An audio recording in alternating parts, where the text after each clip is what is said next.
thank you guys for coming. It's going. We got Franky, we got Dom in the building, in the house, in Miami. What up, man? What up, man? I know you guys aren't from Miami, or you're not working in Miami currently, so I appreciate the time. Time is very valuable, so that's always appreciated. If you want to just start off by just saying a little bit about yourselves, where you're from. Yeah, man. Well, I've known Chris, bro. We go all the way back to college, and coming back down to Miami and seeing how much it's grown and how like different it is now. It's inspiring just due to like the energy and all the hustlers that are down here. I got out of Miami to go up to Gainesville in order to double down on my focus. That's where I met Dominic up there, but it's excited to be back, and I heard you're doing a podcast. I'm like, bro, no secret podcast. We got to run it up.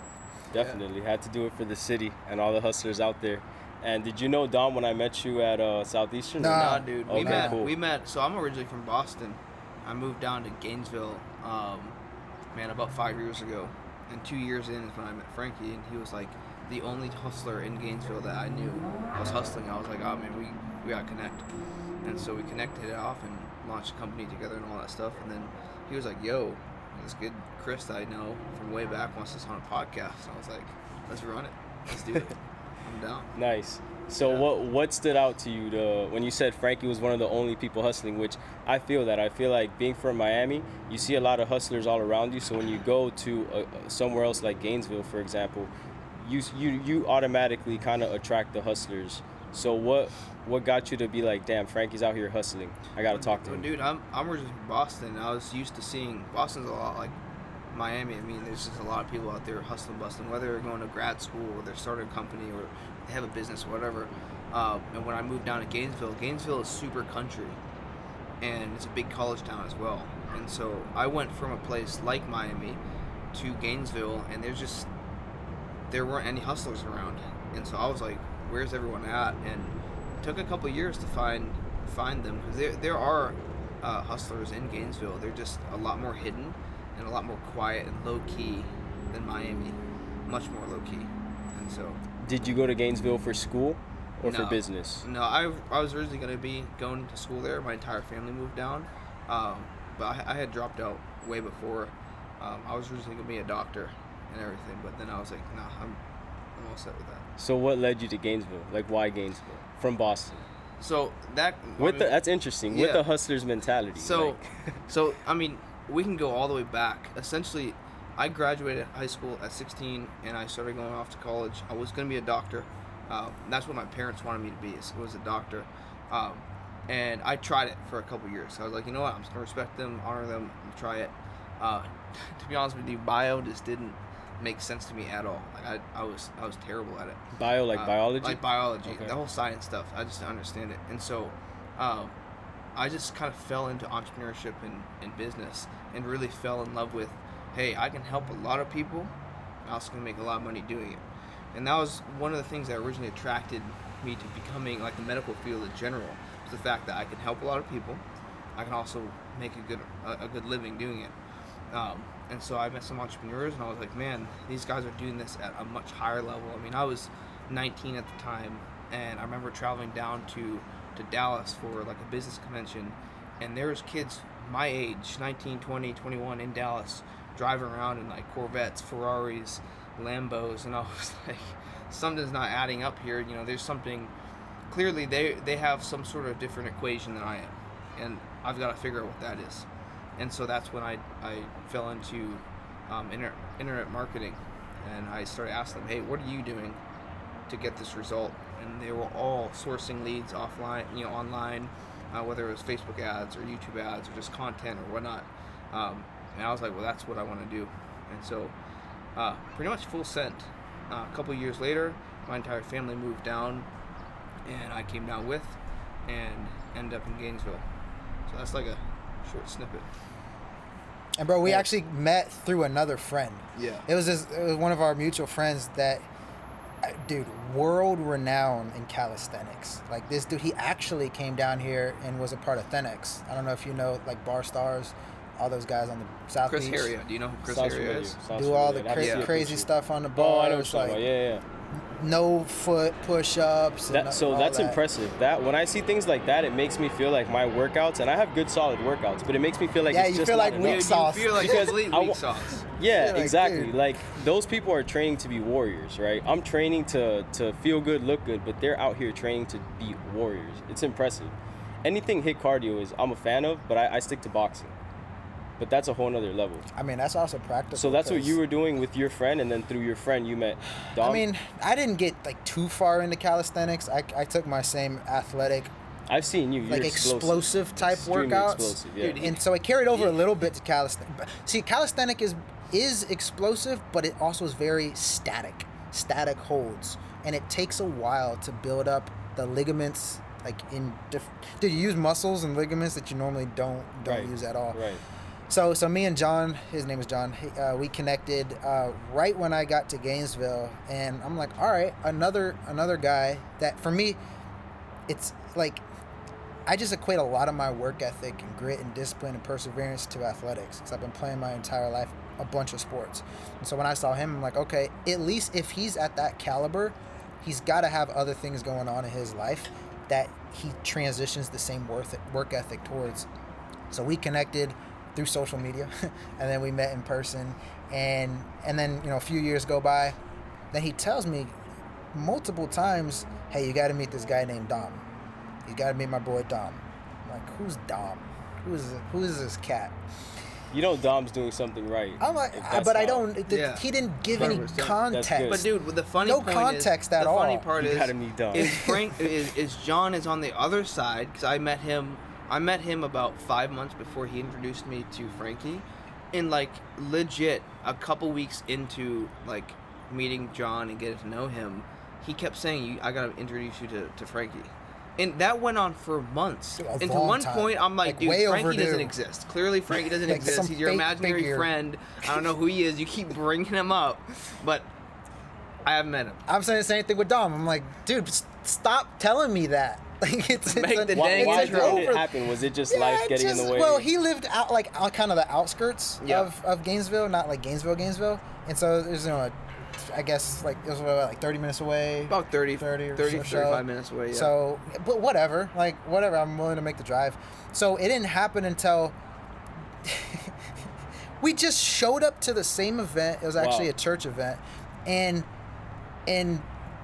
John walks up with another person. It happened to be Dom, and he's like, "Here's the guy I was telling you about." And it wasn't I'm even like a big intro. He was like, "Hey Dom, this is Franky. Franky, this is Dom."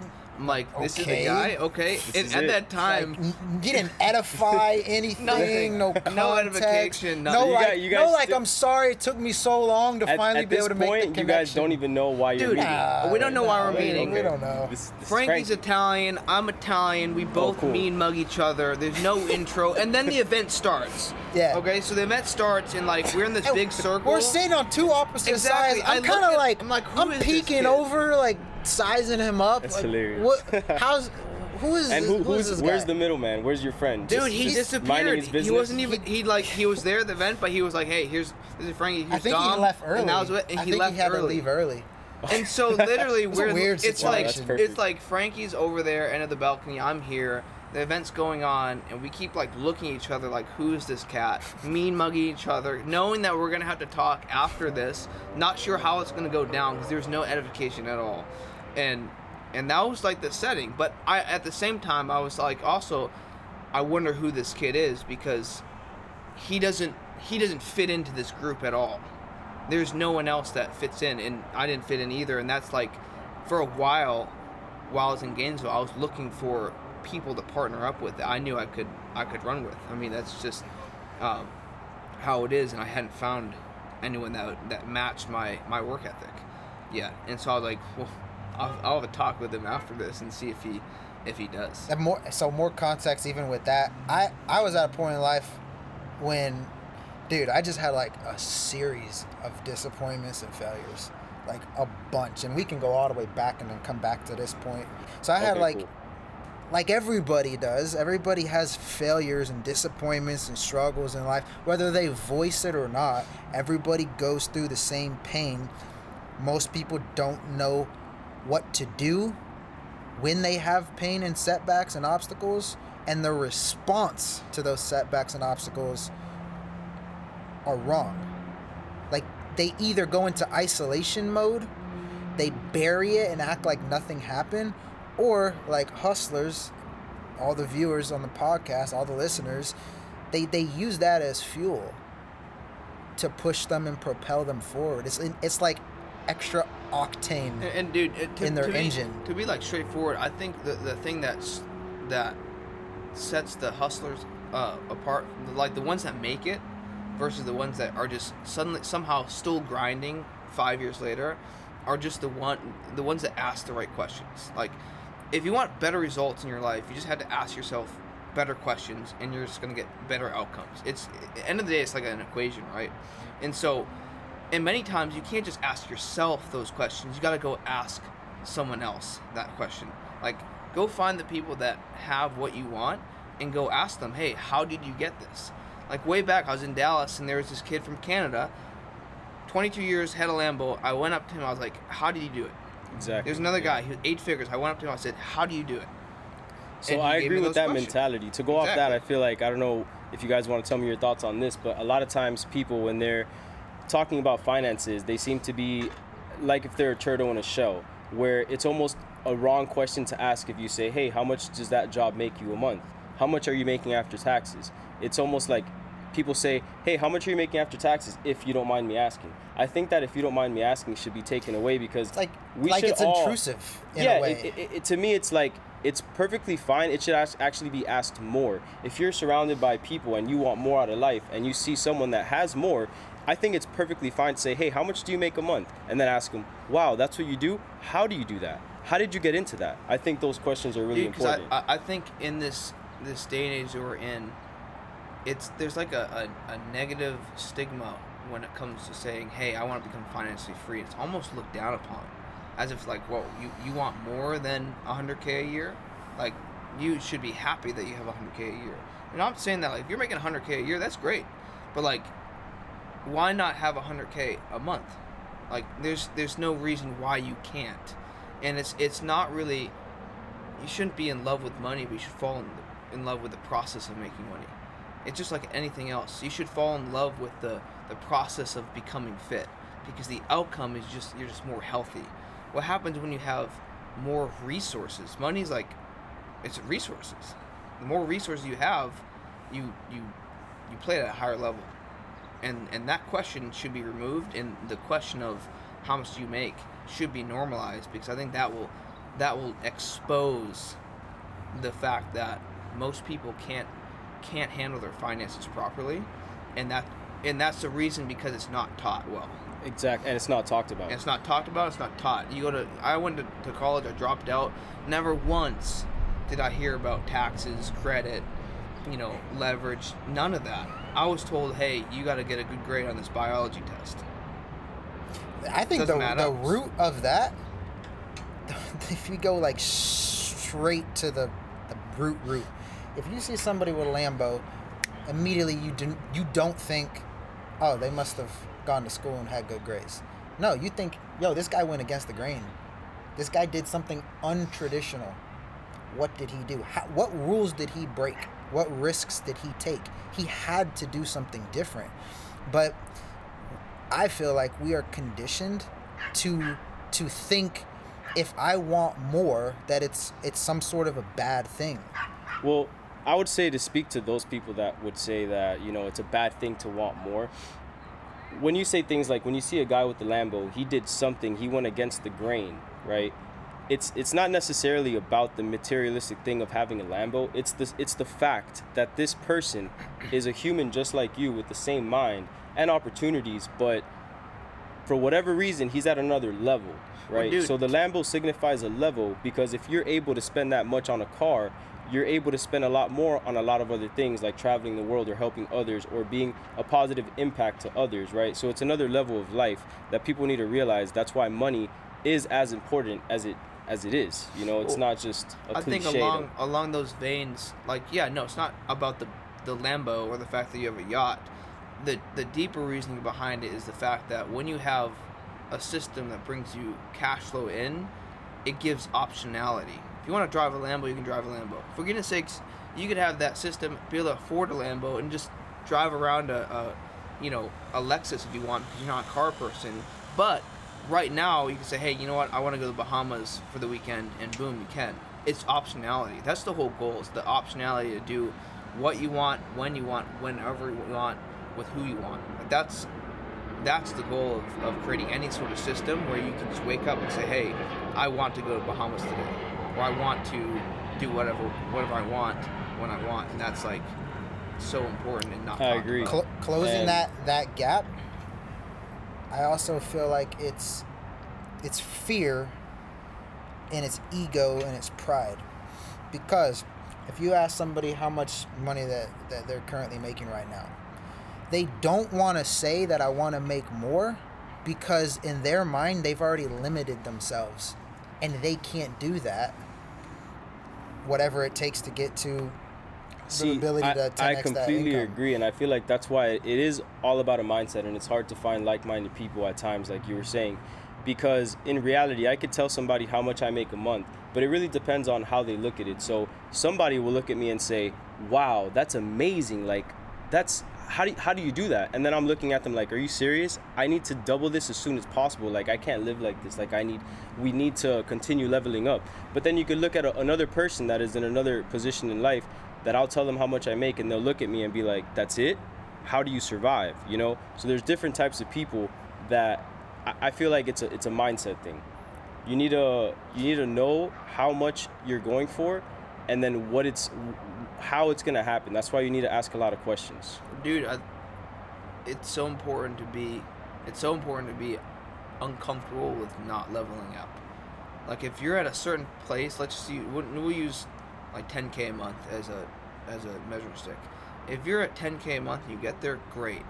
6 months from now, though, you're still at that level, you should be uncomfortable and asking yourself, all right, I'm clearly doing something wrong now.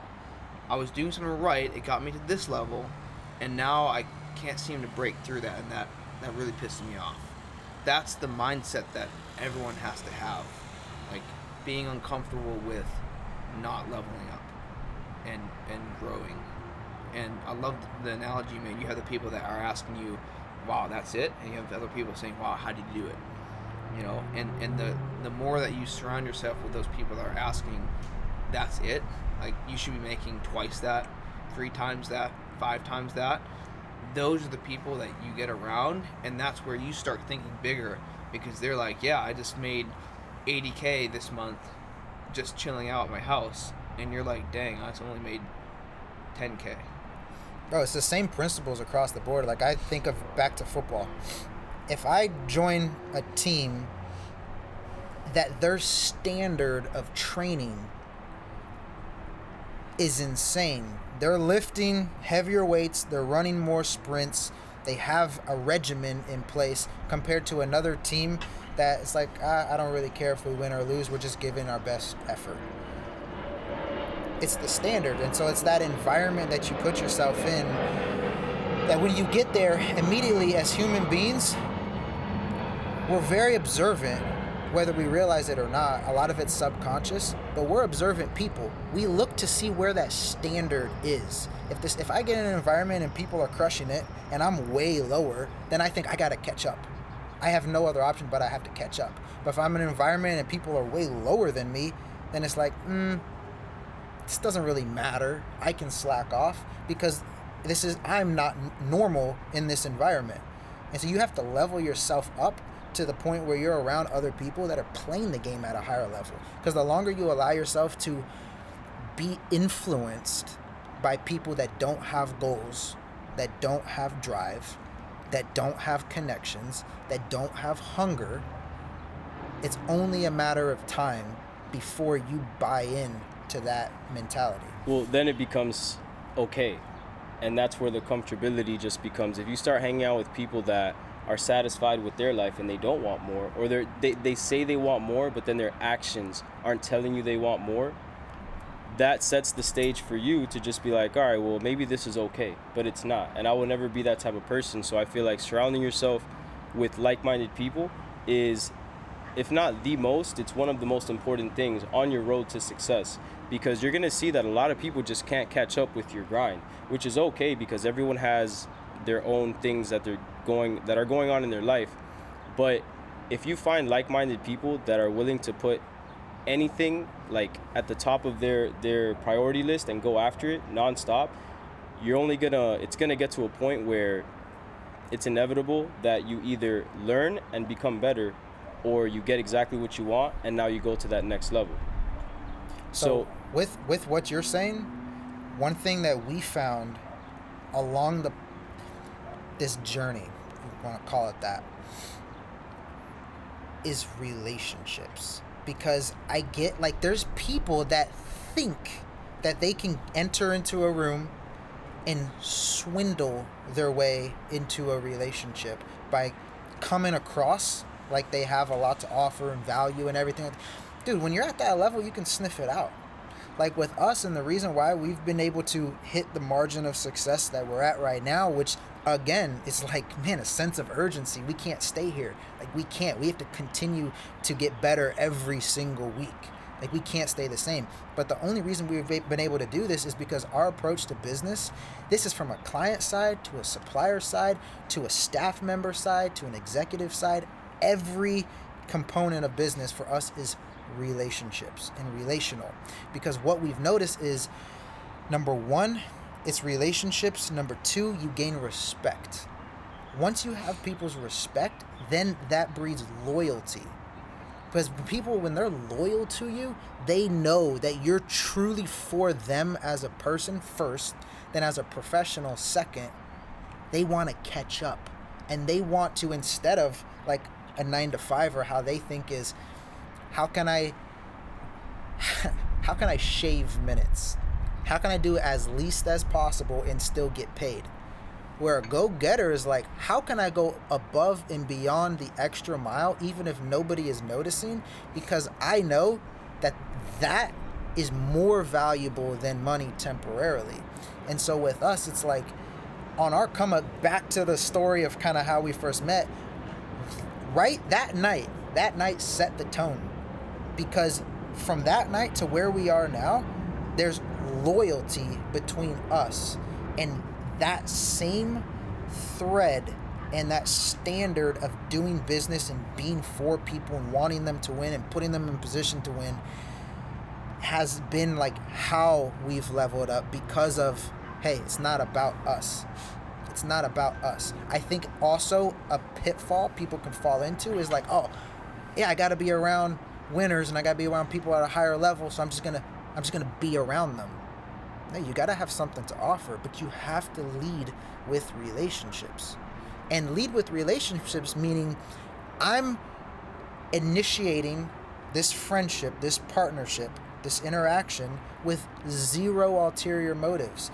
Bro, you go to a networking event right now, it's weird. Networking events these days are kind of weird. And I'm a very social person, but it kind of throws me off at times because I'm like, dude, we just started talking. Within 5 minutes, you're pitching me. Like, there's an ulterior motive and it's a turnoff. But when you lead with relationships and you seek out in the conversation, bro, what does this guy need? Like, what's it? My go-to phrase is, what does the next level look like for you? What do you need to get there? What are you looking for? I asked you this before we turn on the mics. I'm like, dude, what resources do you need? What connections do you need? Where are you trying to go? What's the missing link? Because I might have that in my network. That's true. And I guess you see how passionate and I guess organized somebody is when you ask them that question, how quickly they answer it. Because if I tell somebody, well, that's your plan, what do you need to get there? And they start thinking and just like wondering, then it's kind of like, have you sat down and thought about it? Because If you ask me that question, like, I know exactly what I need. Hopefully I get it today. If I can't get it today, this is why I can't get it tomorrow. If not, I have it tomorrow. Like, I'm going to make it happen. So a lot of times I already know what I need and I know how to get there. It's just the process of how do I get there? And another thing I'll say as well is I've actually never been to a networking event, which is interesting. I've been in network marketing before, and I recommend network marketing to anyone if they believe in the product that is being sold, because at the end of the day, it's going to build you up as a person. It's going to build you up with your connections of finding like-minded people, and you're probably going to go to seminars, which I don't know if that's the same thing, where it's like a motivational speaker talking about personal development. I got my start in network development. marketing. The Dallas convention I went was a giant network marketing event for the company, and all the top leaders were speaking, and that's where I got to see, hey, here's everything, and I agree with that. I think that everyone, if you have a chance to be in a network marketing company, you should. Number one, you're gonna learn public speaking, and you're gonna be out of your comfort zone. But usually, too, with a lot of these companies, their personal development plans are on point. Like, I learned about books and personal development due to network marketing, because they're so like bent on it. It's almost like a cult. They're like, you have to read a book a month to level up, and then if you are, they call it like the Diamond Series. If you read these 12 books, you will be a six-figure earner. And I remember seeing people go through that course and pop out six-figure earners. So I was like, dang, there's got to be something to do with personal development. And so like those networking events are usually pretty awesome, but like the network events that Franky's talking about are straight up weird. Like, I remember going to a network marketing event here in Miami last year. Literally within 30 seconds of talking to the guy, he handed me his business card and he was pitching me his product, and I was like, whoa, I don't even know you. Like, you just came up to me. He said, if you have an extra 20 minutes, I'd love to sit down and explain more. And I was like, whoa, hold up. I didn't even know you. Man. Like, yes, and that's the thing. Like, I might be interested in your product. I might be interested in your service. But here's the thing. Because I'm so relational, because Franky is so relational, the moment you bring up your product, within the first hour of us talking, I'm turned off immediately. Because that tells me, okay, you just want to do a transaction.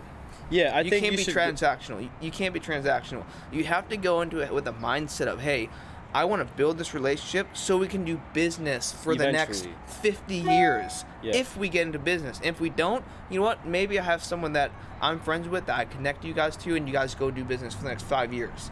That's the thing. There's got to be a vetting process first before doing business. Like, what are your core values? What do you stand for? What are your belief system? And if it aligns with us, then we can do business. If it does not, I'm sorry, but we're not going to do business, because I know that that's a system that's designed to break, because it's based on transaction and built on the wrong foundation. And so relationships got to be the foundation. That's why if you look at all these groups, right, where like take examples like Jewish people, right? I was talking to a Jewish guy, and he was like, hey, when I make money, 5 other guys with me make money. And I was like, why is that? And he's like, it's because we do business with each other for the next 50 years. So I know if I bring in a deal to my system, or, you know, my organization or whatever, I know that I'm sharing it with the collective. And what happens is it creates that bond, and those 5 guys, they all make money for the next 50 years, 60 years together. And then that's where you have literally an unbreakable circle, because I know if something comes to Franky, I'm benefiting from it. Something comes to you, I'm benefiting from it, and back and forth. And that's the whole point of building relationships. First is like, can we do business for the long term? Can we build a relationship and a friendship past business for the long term too? Because storms are going to come. Our business could blow up next year, and if your foundation is just making money, it's not going to last.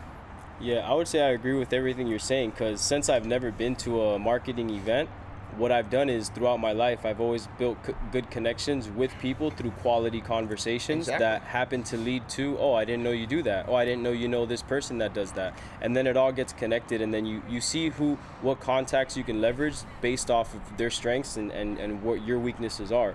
So I feel like that person that you gave as an example that's going to run up to you and try to sell a product, he should probably clock out from what you're telling me and just be a person, be a human, and just meet somebody, ask them what their name is, Right. Where are you from? We didn't even get to the Why are you in Miami? Right, let's talk about who you are, because if I'm selling you a product, unless it's strictly like, I just want money, then go do that online. Like, if you're at a networking event, go meet somebody purposefully and see if you even like them, because like, you might not even like them. Bro, it's selling yourself. That's what it, like, think about it. Even in the job sector, if two candidates have the exact same experience, both of them are qualified for the job, but I like one person better than the other, I'm going with that person. It's likability. People do business with people who they like and who they trust. But it's also just because like, if we are doing business and we do an endeavor together, it means I'm talking with you regularly. We're hopping on conference calls regularly. Do I want to be talking with you on a daily, maybe, or definitely a weekly basis about whatever the endeavor is that we're doing? And do I trust you enough to open up my network, because now my name is on the line? For instance, we had a guy that came in as a mentor to both of us. Man, we built a relationship with him for about 8 months, 6 to 8 months before he got us on a call with his mentor. And I'm like, dude, I didn't even know you had a mentor. I thought you were the mentor. There's somebody that's been coaching you through this entire process. And we got on a call with that guy. Bro, the level of wisdom, I'm like blown away. And that just goes to show, everybody that you're talking to, drop the ego, drop your angle, drop your pitch, get to know them as a person, because whatever your pitch is this year might not be the same 3 years from now. If you're a high caliber entrepreneur, it means you got a lot of stuff going on. I mean, a lot of stuff. If you look at it from a 10-year component, dude, it's insane how many different projects in different industries and different investments that you're going to have. And so we might not do business on the first round, but if I keep in contact with you and I'm constantly giving you value, I'm remembering your birthday, I'm hanging out with you, I'm trying to connect you with people the best I can, I'm an actual friend, but I'm treating you like family, dude, we're gonna do something. And we've had people like that in our network. It's we've done a bunch of stuff. I'm like, dude, the third project that we did, I'm like, this is a better fit for XYZ person. Exactly. It's a better fit. Exactly. It just makes sense. And I want to put people in a position that they can win. And so I might hold off for a little while in order to put them in an environment that their skill set is going to thrive and they're going to benefit from it the most. So to I guess tie all this up, when you guys saw each other at this, it wasn't a networking event. It was a motivational speaker. It was a church. Oh, it was a church. Yeah, it was a church. Connect group. So Connect, perfect. yeah. It was very just you guys met in public one day and you guys are just off. You're in church. So how does that relate to, and you guys are mean mugging each other, how does that relate to, because this is interesting, because how we're talking about how you first meet somebody and you have quality conversation and then get into business. How was it with you guys? Was it a meet and then talk about business, or No. was it talk So about the life? coolest, the coolest part is at this point. Wait, before he said, I had just gone through a breakup. Okay. I just went through a breakup as well. And he just went through a breakup. I'm like, I know Italians aren't emotional, right? Italians just bury it down. We don't have feelings. I always say that. Everybody has feelings, right? Except Italians. You just can't let your feelings dictate the moves that you make. But here's the thing, man. Truly, I don't really share. Truly, he was emotional that night. I don't share that with people. So I held it in. This, during that season of life is when I'm meeting him. So I'm at this church event. Dude, he looks pissed off. I'm a little some stuff had went down, and I'm like, dude, F the world, I don't care. I'm gonna go out. I gotta go to church, bro. Me versus the world, bro. I'm gonna go. So bro, when I meet him, it's funny because he'll explain tell you how the it came off hilarious. aggressive, but it's great. I'm super pumped that happened, dude.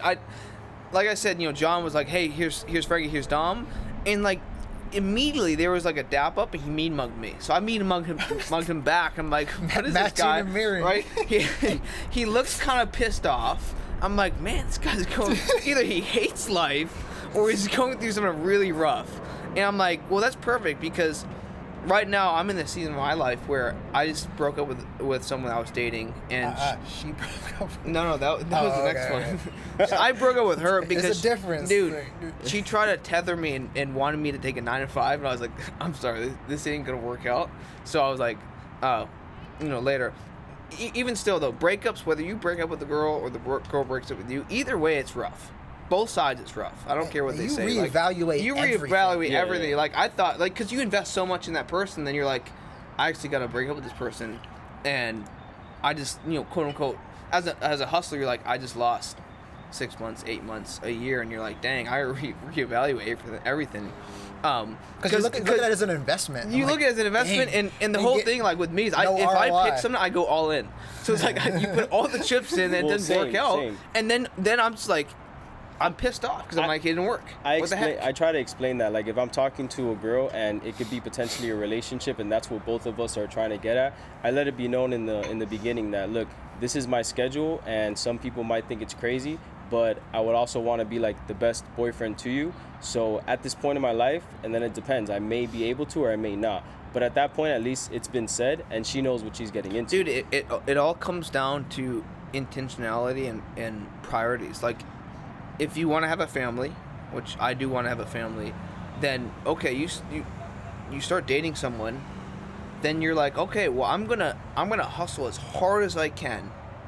I'm also gonna dedicate some time to build a relationship with this girl that could be my future wife. Yeah. And in that season, there's got to be such a strong vetting because who you pick to spend the rest of your life with is going to dictate largely how far you go in life, because that person is with you for the rest of your life. And so anyway, broke with this girl. I'm also angry at the world. I had a series of failures. Dude, when you have two pissed off Italians, the recipe for success watch out right there. there. Let's be grateful that you guys met at a church. With everything you guys I are also going had failed like so much in business. I mean, a dumb amount. I was angry about that. And so I was in a season where I was like, all right, you know what? I'm reevaluating life. I'm putting business on a back burner until I figure out what I'm going to do next. So I was in an evaluation process as well, and finally meet Franky. Franky's over there mean mugging me. I'm mean mugging him back. Event ends, and I'm like, oh, I got to see what's up with this cat. And so I'm kind of chilling there at the end of it. Franky walks up to me and gives me a head nod and goes, no, hey, no, what's up? Immediately, what are you about? And I'm like, okay, this is what I'm looking for. Out of a movie. Right, you never hear that. And that let's just get straight to the point. Dude, that right there was like music to my ears. I'm like, dude, that's something I would say. That's awesome. So I posture up. I'm like, I'm here to build 1 million leaders and to go change the world in everything I do. And Franky takes a step back. He goes, wow. So how do we do that? And I was like, well, we need to sit down and map out how we take the world this over. Guy. Okay, and so, something about him. Yeah, and so we end up chit-chatting a little bit about our stories and stuff, and then we were like, you know what, we just got to go get dinner.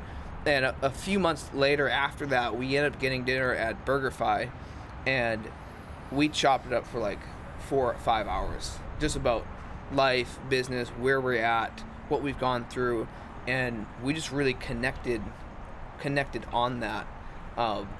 And then we went out to build some cool things. You can share a little bit about like Circle Champions and everything. Yeah. What we did with that. Yeah, that so after meeting there, I guess you name dropped BurgerFi, so they get some free advertisement. BurgerFi is the spot. Do they have BurgerFi in Miami? I don't know if they do. I haven't heard of one. All right, well, BurgerFi is the spot. If you want Gainesville, some fire burgers. Just don't try the Beyond Burger. Oh, dude, we go there, right? And we're talking. Dude, I'm thinking the Beyond. So we're distracted. So I'm like looking up at the menu. This is my first time there, and I'm playing it cool. Like we're talking, we're still in line. We're still like getting to know what he's all about. Yeah, we're still playing it cool, and I see the Beyond Burger. Dude, I'm like, grass-fed beef. It's got to be the best here. It says 100%. And all I see is 100%, you know, quick, look, I'm 100%, yeah, 100% beef, yeah, sure, whatever. I'm like, dude, hook us up with some Beyond Burgers. It's like vegetarian stuff, Dude, right? Dude, it's a burger. It's a burger made like of grass. Grass and Worst thing ever. Oh, you thought it was grass fed. Dude, because I we thought saw it was I thought it was grass-fed. grass-fed beef. You know, top notch, top quality. It ended up being no, just no a one, grass patty. no one warned us. So Did you guys finish it? We bit into it bit pretty into much it. at the same time. And I'm looking at him like, dude, are you tasting what I'm tasting? What's happening here? Anyway, Garbage, bro. So yeah, we chop it up that night, and I knew in that moment, I'm like, dude, something is going to happen because I found somebody else who's like-minded, and we connected on a relational level first. Now at that time, again, we had, you know, family stuff going on, us both individually, personal stuff going on. At that moment, I hit a breaking point in life, personally, and he did as well. But my perspective was, I had a breaking point where I had a bunch of failures, a bunch of disappointments. I had a failing business. So in my mind, I had a broken business. I had a broken bank account. I had a broken vision.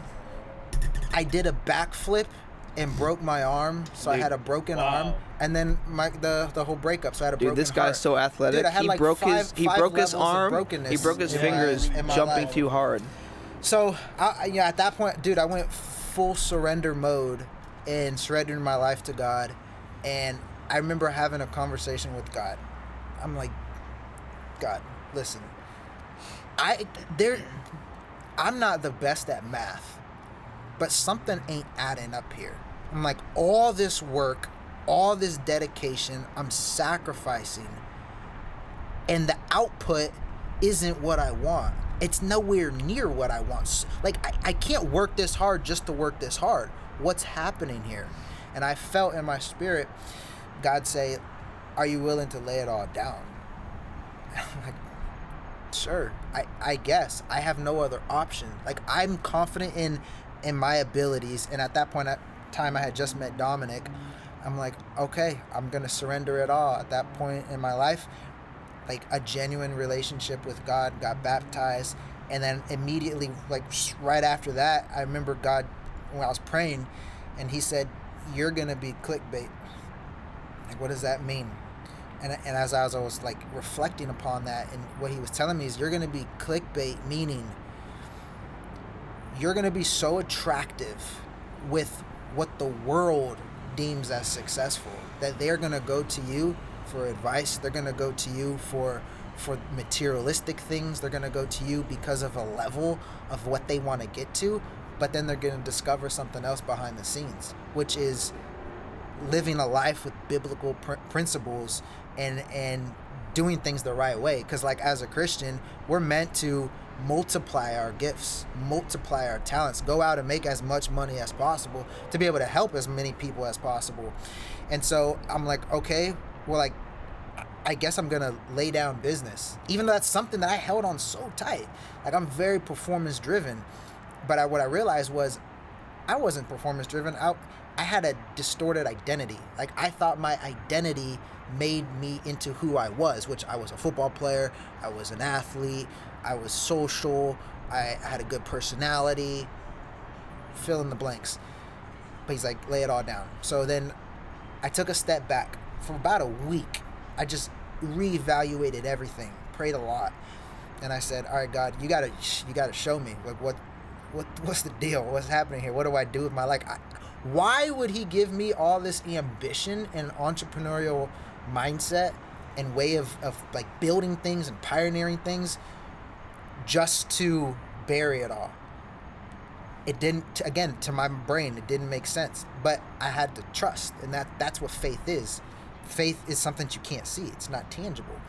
And so I'm like, okay, well, what do I have that is a gift and talent that God has given me? And that's, you know, we'll get back to how we met and stuff, but leadership, the discipline, cultivating, you know, community, all that kind of stuff. So I got with Dominic, and the short of it is we started a group with a couple other key leaders in Gainesville, of a community called Circle of Champions. And at that time, we didn't even really know what it was. But we started with a couple people as actually just athletes at first. And then, boom, from 1 week to the next, it went from 3 people to 13 people.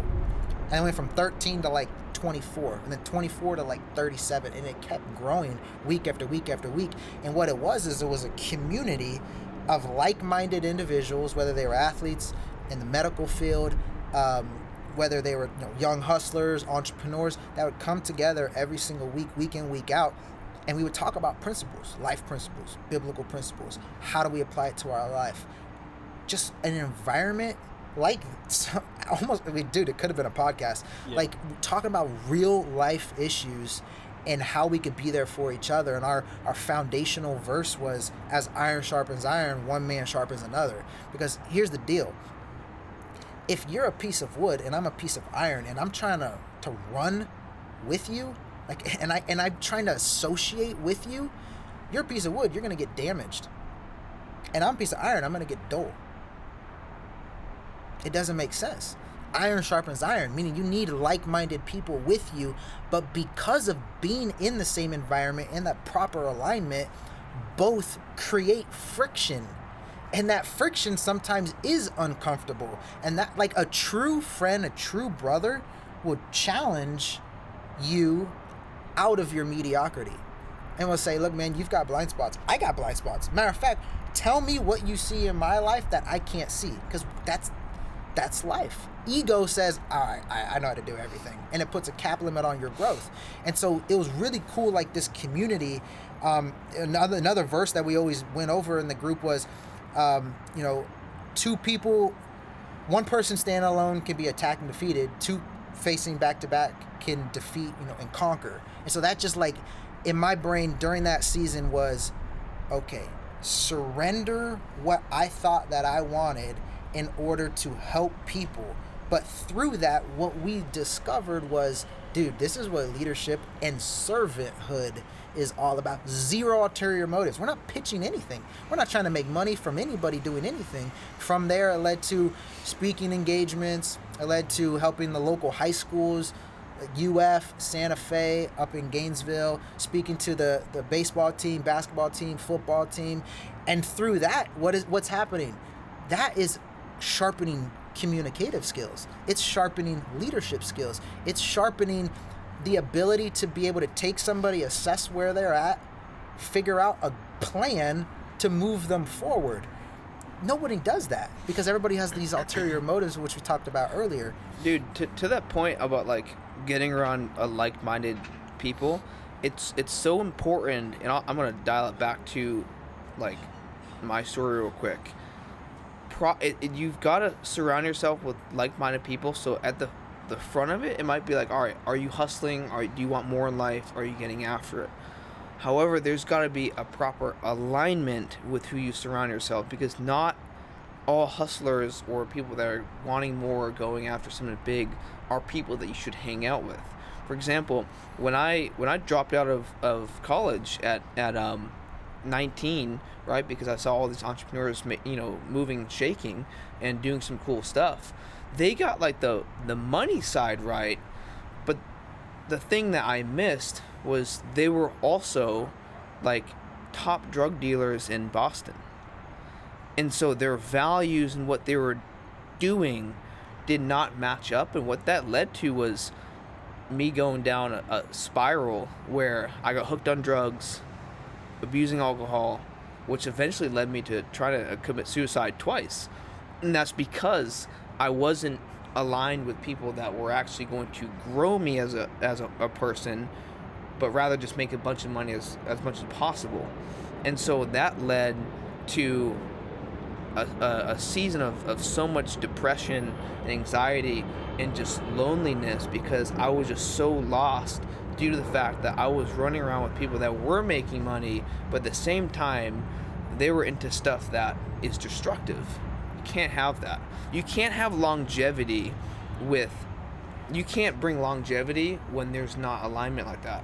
And so when I went full send and I surrendered my life as well, I took a good 18 months off of entrepreneurship just because I had to get my foundations right and figure out what does alignment look like. And so that's why when I met Franky and we started moving and shaking together and building Circle Champions and all that stuff, right? It clicked to me. I was like, wow, I can have a lot of success. I can build something cool, but the goal isn't to just make a quick buck or just to go do. The goal is to create longevity and to become a blessing to others. Like, that's the whole point of business. The whole reason why someone should go into business isn't to make a bunch of money, although that's awesome. The goal is to serve as many people as possible, and the byproduct of that is you make a lot of money. So many people get it flip-flopped and they say, oh, I want to make a lot of money, I want to do all these things so I can have a Lambo. Having a Lambo, having a mansion, all that stuff's cool. It's not bad. But the goal should be, I'm going to serve and impact as many people as possible, and I'm going to do it in such an incredible way that they win, and what happens is I'll win. I mean, give and it'll be given back to you, shaken up, stirred up, right? And so in that season where we were building Circle of Champions, I saw that. I was like, wow, this is the first time I've ever met someone that's running as hard as I can, but also has a greater purpose behind the hustle and the grind and the want to create a big business and to have a big investment account, like all that stuff. Like, there's a greater purpose behind it, and this is someone that I could run with and link up and lock shields with for the next 50 years. And that's why having conversations with people that you meet on the daily is so important, because you get to build a relationship first before entering to business with them or entering into any sort of partnership, because you get to evaluate, is this person going to have my back 50 years from now? What are their core values? Are they going to steward what they have well, right? Are they going to be faithful to their husband, wife? Are they going to, are they going to be ethical? Are they a man of integrity, man of excellence, have humility, honor people? Like, all those things have to line up first before you go and partner with them. And that requires time in building a relationship with them, and you may not do a business deal with them for 3, 6, a month, a year, whatever it takes to determine, can this person be there for the long haul, and does this person have my back no matter what? Because, see, every life is cyclical, as in you're going to have ups, you're going to have downs, and if you can link up with someone or a group of people that are going to be there through every season, no matter what's going on, that is a circle that you can count on no matter what. And if you really want longevity and your hustle to mean something that lasts, that's imperative. And so it's alignment. Like, you got to look for alignment, and you can't look for alignment until you know what your core values are and what you stand for first. Once you have that in place, then you can go start a business. Too many people dive into business to make a bunch of money first before determining, like, who they even are, what their identity is. That's flip-flop. You got to figure out who you even are first. Like, what do you stand for? Yeah, I agree. I agree with a lot of things that you mentioned, and one thing that I will piggyback off of is when you mentioned that, selling drugs, it could get you a lot of money, but it's the core values, and that's what you need to find. And I agree with that, because at the end of the day, selling drugs as a hustle is very easy. Right. Anybody can sell drugs to addicts, and they're gonna want more, and it's all about the quality of life that you want, and are you truly happy? So from my experience, that I don't get that out of drugs. I look for longevity. And as well, I want to say that when it comes to more money, more problems, I feel like people get that a little mixed up. What they need to realize is, if you're making illegal money, if you're selling a lot of drugs, yes, more money is more problems, because you don't know where to put it. You have a lot of people looking for you, whether it's the police or it's the, you're basically, look over your shoulder at all because who are you doing Yeah, business so- with? Who are you doing business with? If you're doing business with someone that's is okay with destroying another person and having them, whether it's, in that case, selling drugs, you can't trust that person. And then another thing I wanted to talk about was how you mentioned that you tried to commit suicide 2 times. Was that 2 times within the year of being 19? Because you also mentioned you were around 19 at that time, or what age were you? Yeah, dude. So that happened. So like I said, I graduated at 16. I didn't start going to college until I was 18. I took online courses, and so went to college at 18. Started taking classes, and from there I just I fell into some drugs, just basic, like, marijuana use. And then from there, I met some entrepreneurs that were in MLM. And like I said, they were making a lot of money. They were mover shakers. They had the whole mindset stuff down. And I'm very grateful for that, because it got me to see, hey, there's a different, like, game that other people were playing. Like, these guys were playing chess, and I've been playing checkers. So I'm grateful for that. But these people were also, the drug dealers. They were also destroying people's lives and just weren't ethical, which led me down a path of just depression and anxiety and all that stuff. And so it was a year later from that, when I was 20, I attempted suicide. And that was about 21 days before my family was leaving Florida. I was originally going to stay back in Boston, because I thought I was going to be fine. I attempted suicide. Thank God I didn't, complete it or anything. I was this close. Shouldn't be alive today. And so my brother and parents sat me down. They're like, hey, listen, we don't care really if you don't want to come. We're going to drag you with us, because that's what needs to happen. You're going to end up dead, right? Sure. And so I went from Boston, which is a huge place. All my friends were, so-called friends, whatnot. And I moved to Gainesville. Actually, I moved to Trenton, which is like 35 minutes outside of Gainesville. So I'm talking about going from Boston to a small town where there's one stoplight. So while that was really good for me, because it removed me from that environment, at the same time it put me into isolation. And I was like, now I'm alone in my thoughts, and I don't have any friends. And so what happened was, I eventually started building more relationships with more people, but my mindset was so fixed on what I used to have, I attracted the same type of people back into my life, and now it was just in a different location. And so about a year passed, and I attempted again, and by same means, and thank God it didn't work or anything. And then 6 months after that, I went full surrender mode with God, and that's when my life changed around completely. That's when I did a deep dive on foundations and what it means to actually live with the purpose. And then 12 months from there is when I met Franky. And then after that, literally my life went it blew up. It's because I took 18 months to really get my foundations right. And that's why I'll always say it, like, if you want to do something big with your life, you should, because God created you on purpose to do something massive for your life. Everyone's born with gifts and talents and should 10x that. We're born to conquer and multiply. Like that's what one of the reasons why we're on the planet is to give glory to God and everything. But you've got to have your foundations, and you've got to know who you are and what your mission is first. And it all goes down to core values, foundations, and then from there you can align yourself with people with those values as well. And then that's when you have an unbreakable circle, and you can do some really cool things that's gonna last.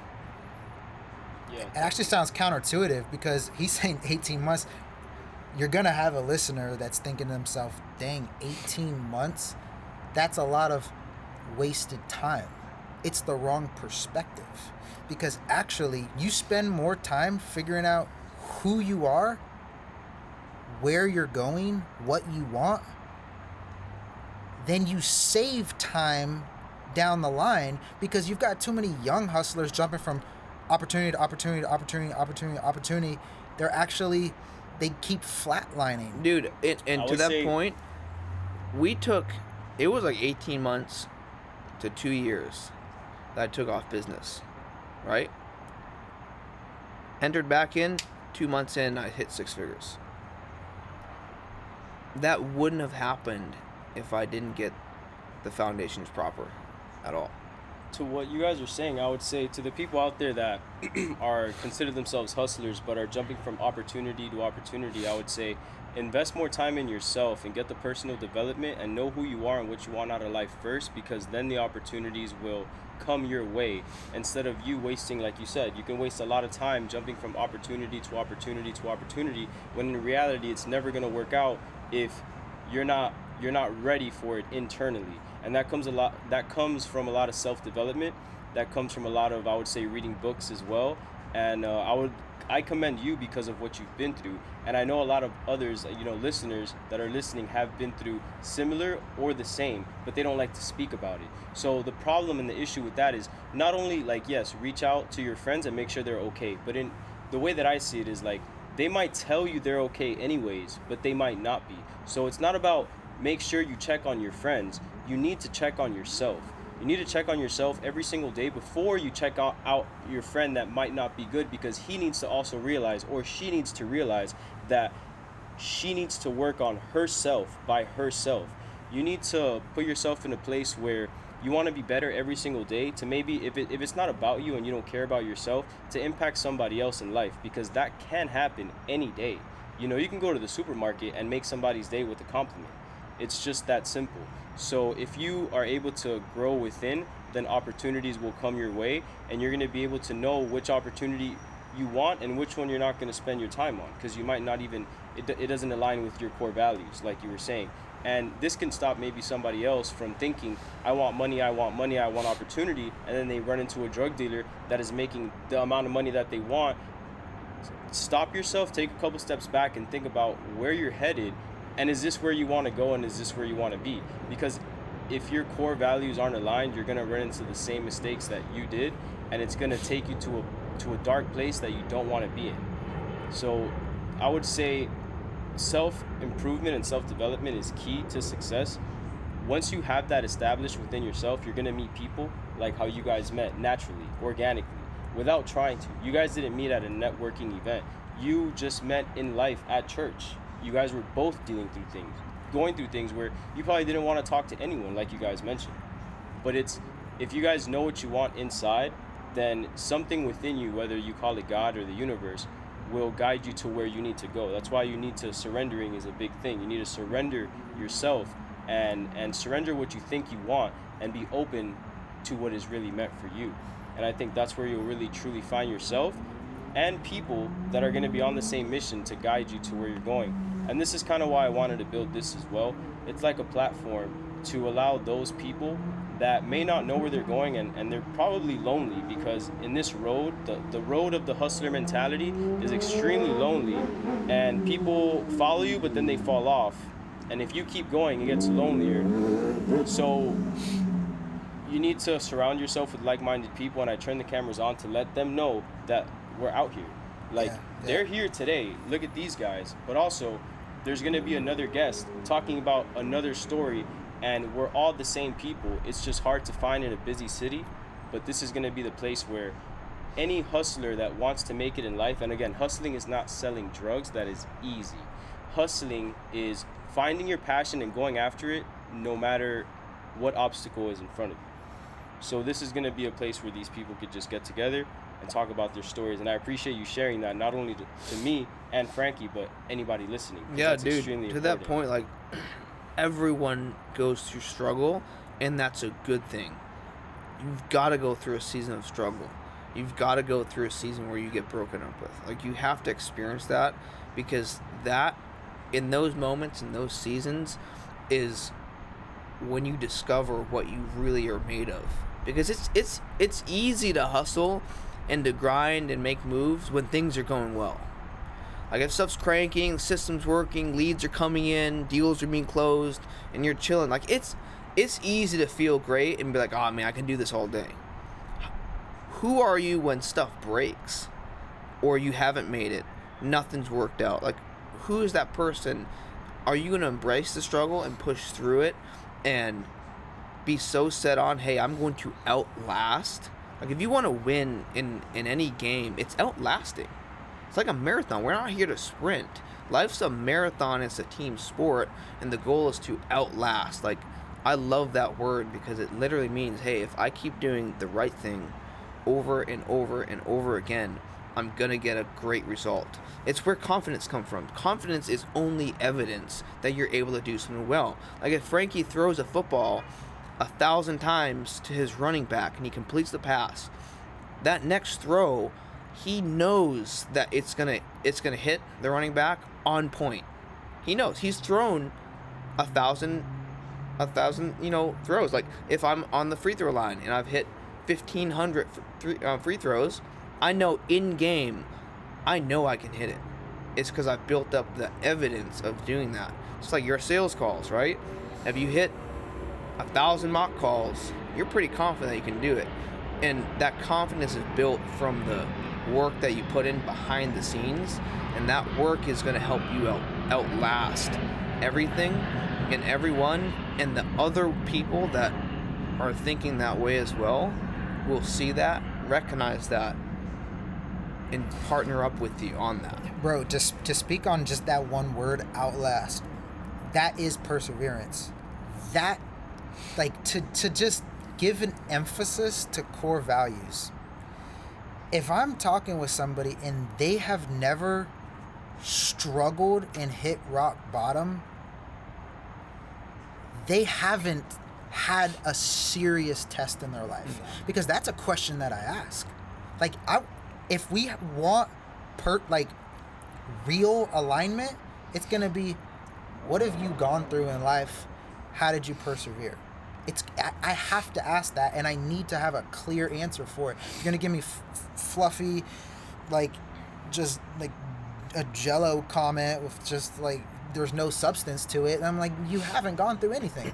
If you haven't struggled, then you're not in position yet in order to get to the next level. And so back to a season of life when you're discovering and taking the time to figure it out who you are.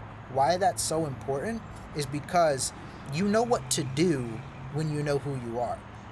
I have strengths, I also have weaknesses. If I'm not aware of my weaknesses, what happens? I don't know who to get around me that is their strengths. Exactly. And I don't know how to position my strengths in an environment that might be their weaknesses. What I will say to that is I actually had on my recent episode, I was talking to a group of videographers here in Miami, and one thing they mentioned was strengths and weaknesses. They have a team behind them, like anyone always does. And, you don't want to waste your time trying to perfect your weaknesses.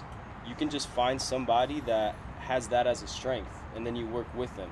100%. And you will move so much faster 100%. As opposed to trying to be the perfect human being, because you're not. You're only good at so many things. But take those good things, turn them into great, and now what you're not good at, find others that are great at it, because that's just how it goes. Like, for example, the video editing that I shouted EJ out last video as well, he's the one behind the scenes that no one sees him working right now, but he's here. He's behind the scenes making sure that the microphones are working, making sure that the lighting is good, the angles are good, and that's just as important as me sitting here and putting this out to the people and bringing you guys in.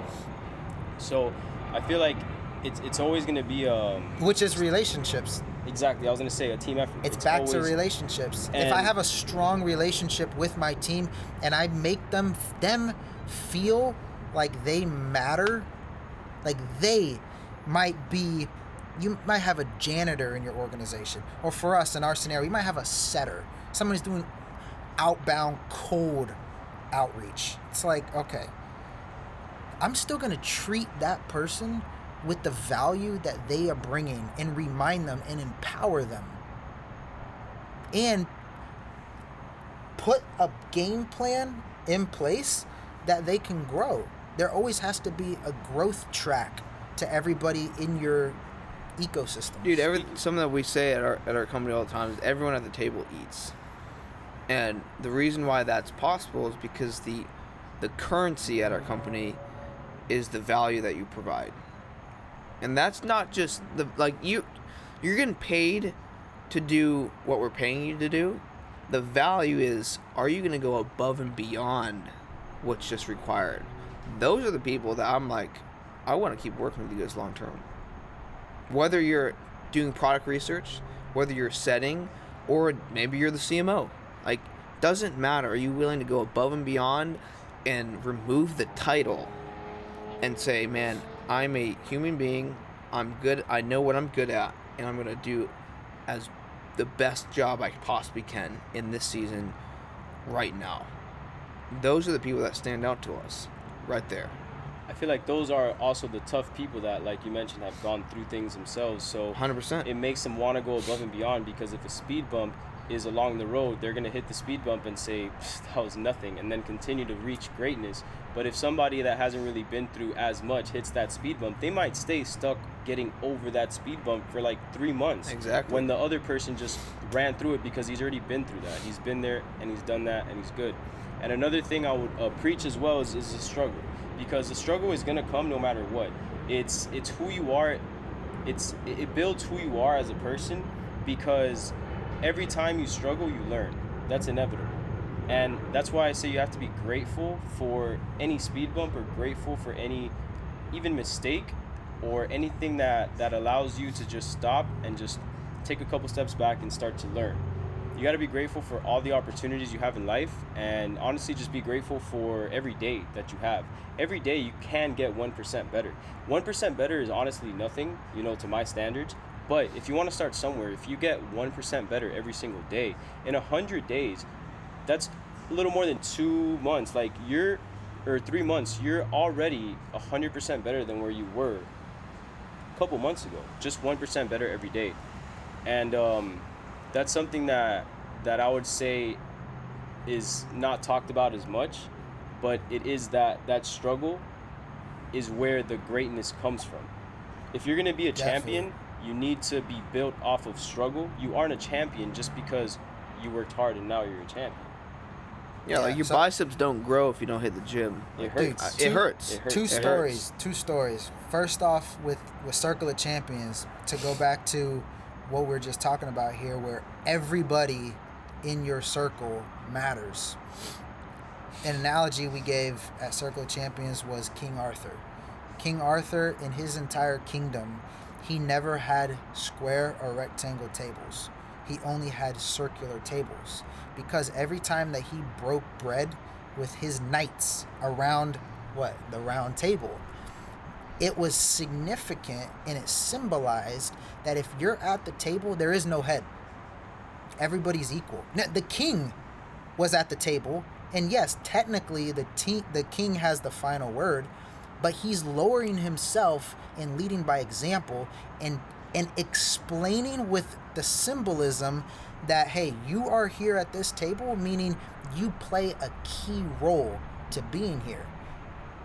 Every single knight had a role, they had a responsibility, they had a region, they had their own armies, they had their own responsibilities within the kingdom. And if you take one equation away, then now you have a missing link.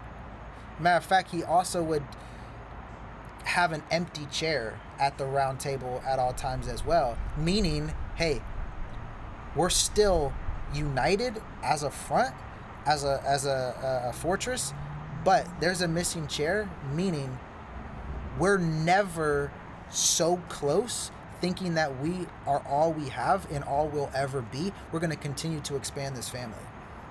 I mean, somebody else is going to come in here with a skill set or something that's going to continue to prosper the kingdom, and that's their seat.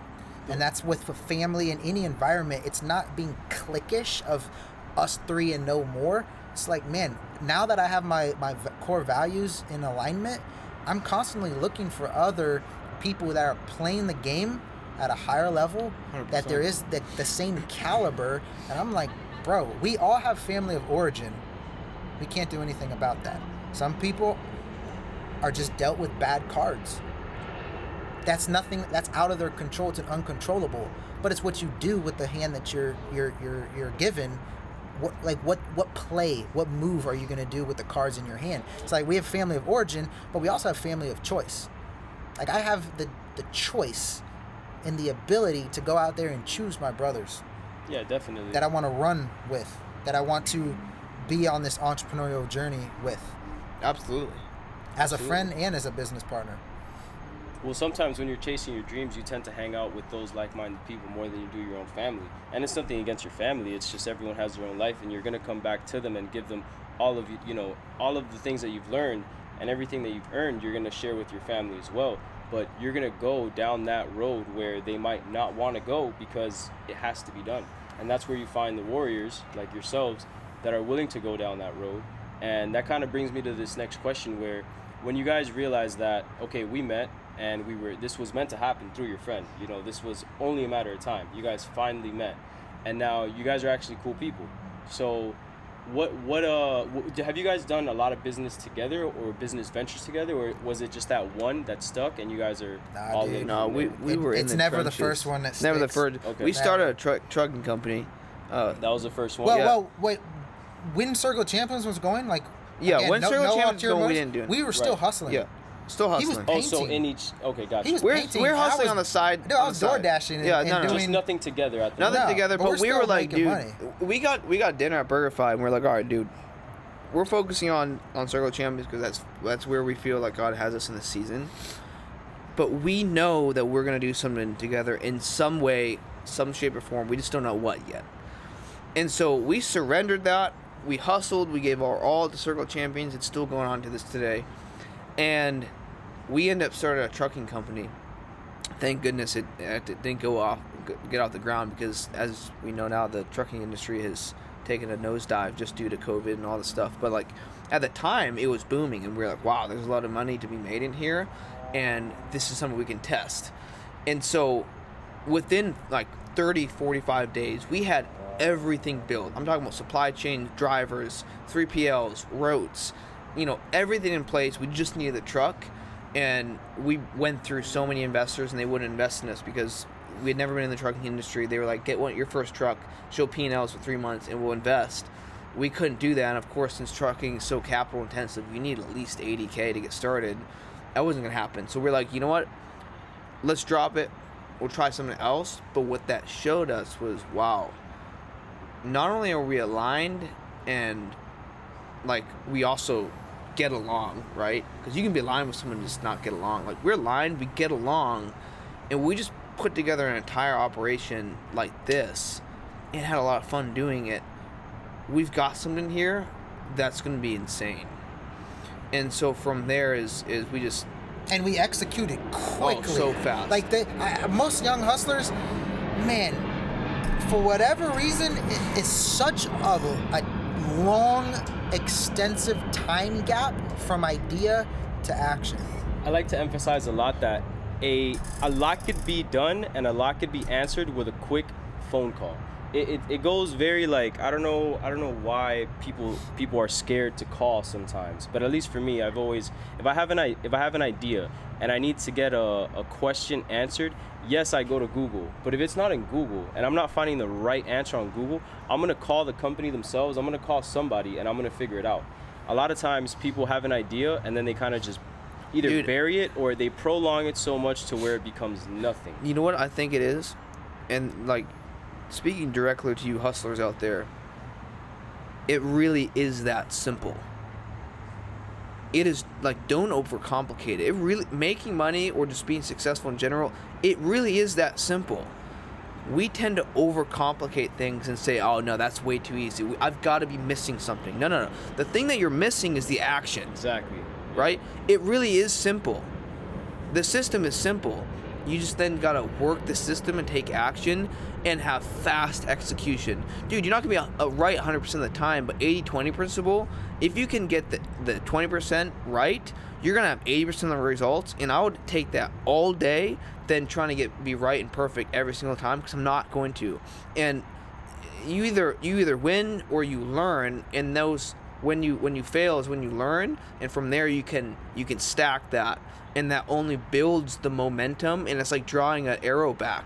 The further you pull the arrow back, the further it's going to go. The more failure that you come up against is you're like the arrow and you're being pulled back further and further. Eventually something's going to click and that arrow is going to be released, and you're going to go so far so fast, and it's going to be insane. Like, you have to go down before you go up.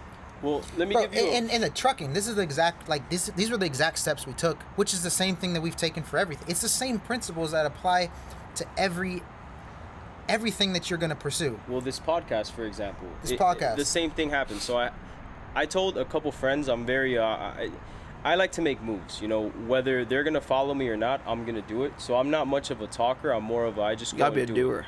So exactly. So if somebody, was to ask me what am I doing nowadays or what am I doing now?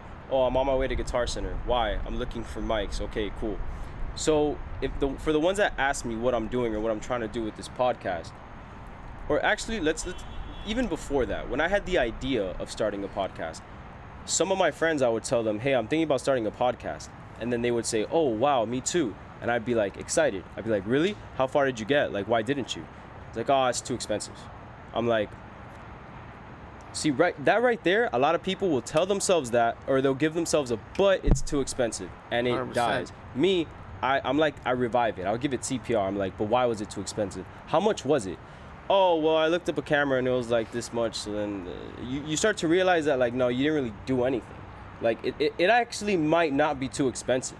So then I start to do the numbers, and I look at it myself, and I'm like, all right, I'm gonna need 3 cameras, I'm gonna need these tripods, I'm gonna need this, and that. And then that same person, I could tell them, yo, so by the way, and we talked last week, at this point, I already have everything I need. I already bought it. It's either bought or it's on the way in a truck somewhere. And I'll tell them, like, hey, so did you ever find out how much it costs to start a podcast? Like, nah, not really. Oh, well, I just did it. It costs like anywhere from, depending on what you have, $2,000 to $2,500. You can have a good solid start. Really? Oh, that's not that much.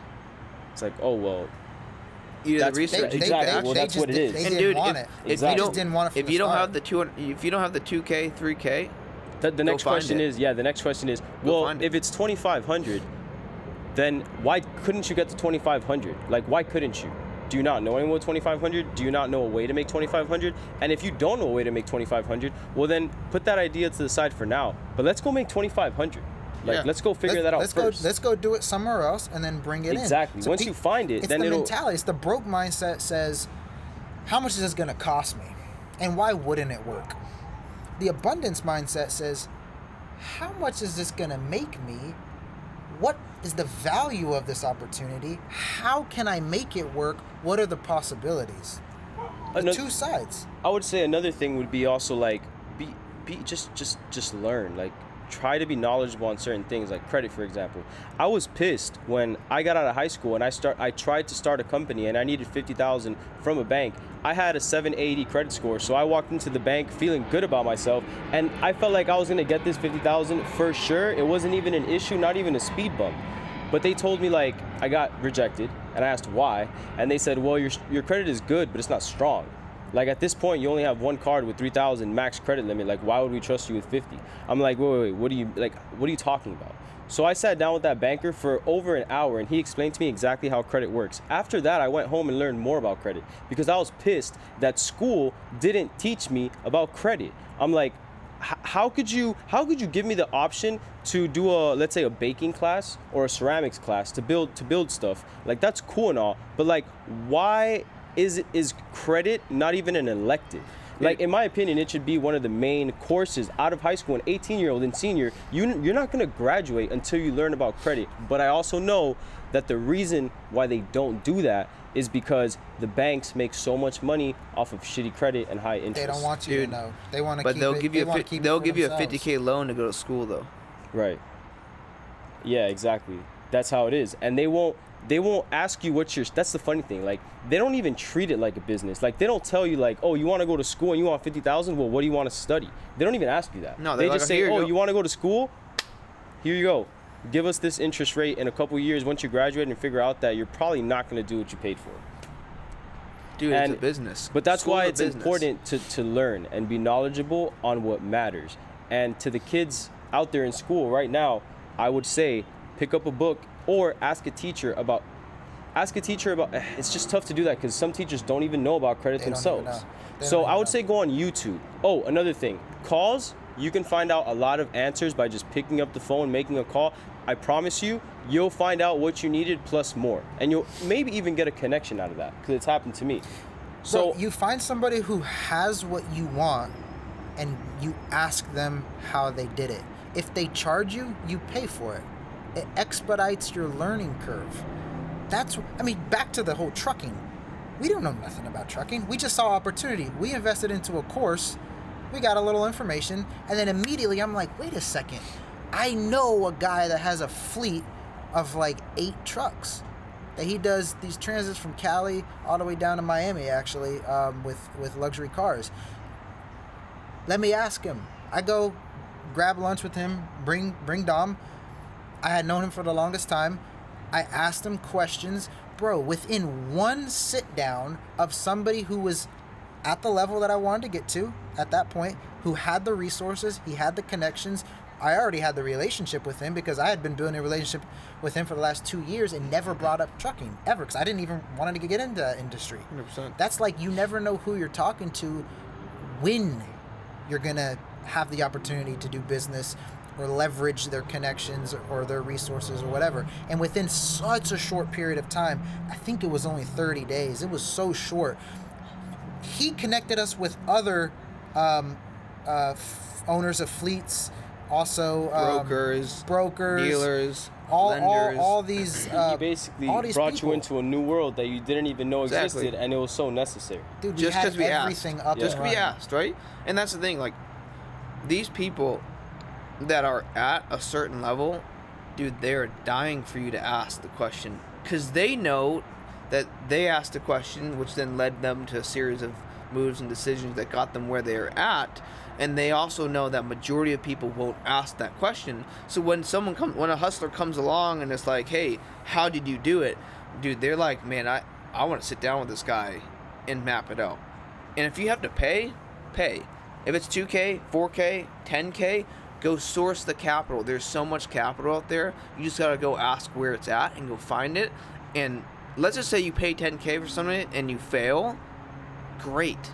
You just learned that you could source 10K and you took action, you failed, now go do it again. And you learned what didn't work.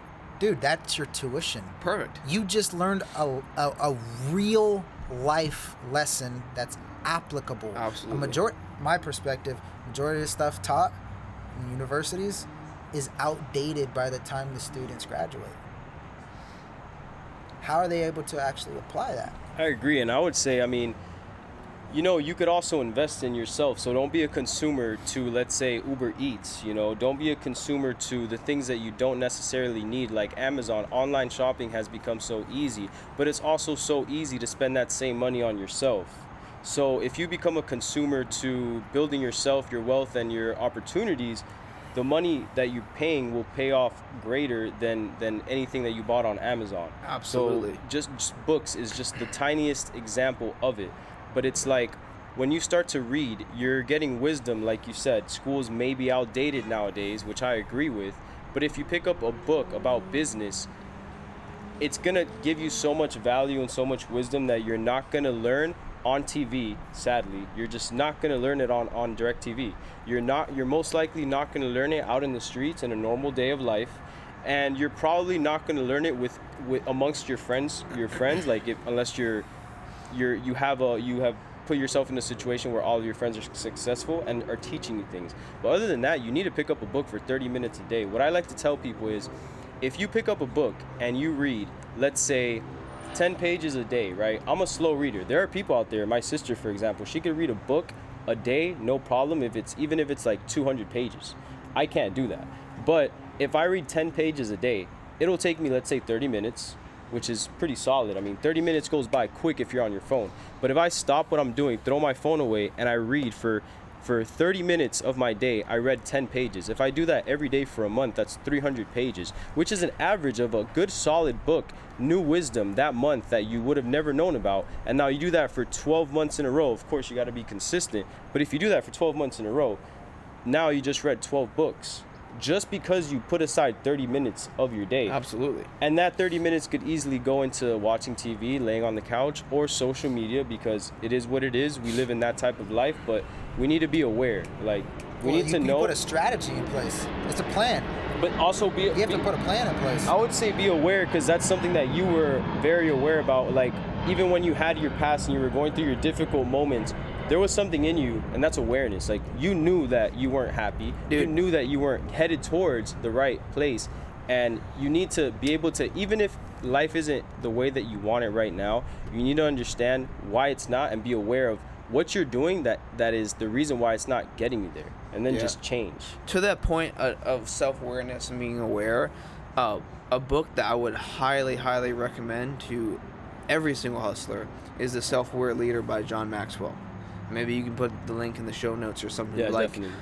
That book changed my life. It's only like 150 pages, real small book, easy read, but it literally brings awareness to being self-aware and recognizing patterns in your life. And that's so important. Like, you got to recognize the patterns in your life to then determine, are they good, are they bad? Let me remove the bad, bring in good. And then also being self-aware enough by saying, hey, I've got blind spots. I need to have Franky pointing out stuff in my life where he says, hey, that area of your life, you're pretty sucky at it. You need to improve on that. Sometimes that's not easy to hear, but that right there in and by itself is self-awareness, because now I'm aware of it. Now I can fix it. And that's why you can't do this alone. You can't be that lone wolf. You have to surround yourself with people that are out to make sure that you grow and you win in life, and vice versa. Another book that's good is also strength-based leadership, which talks about what we talked about before, where you may be a leader and you may have your strengths, but you have weaknesses. So you need to find people that their weakness, your weakness is their strength. And also, How to Win Friends and Influence People is another great book. Classic. I'm sure, like, I could already tell that you guys have read it, right? Oh yeah. So just because of the conversations we're having, if you're not good at networking, again, you can learn. We're humans. You just pick up a good book like How to Win Friends and Influence People, and it'll teach you how to network in a way that is completely natural.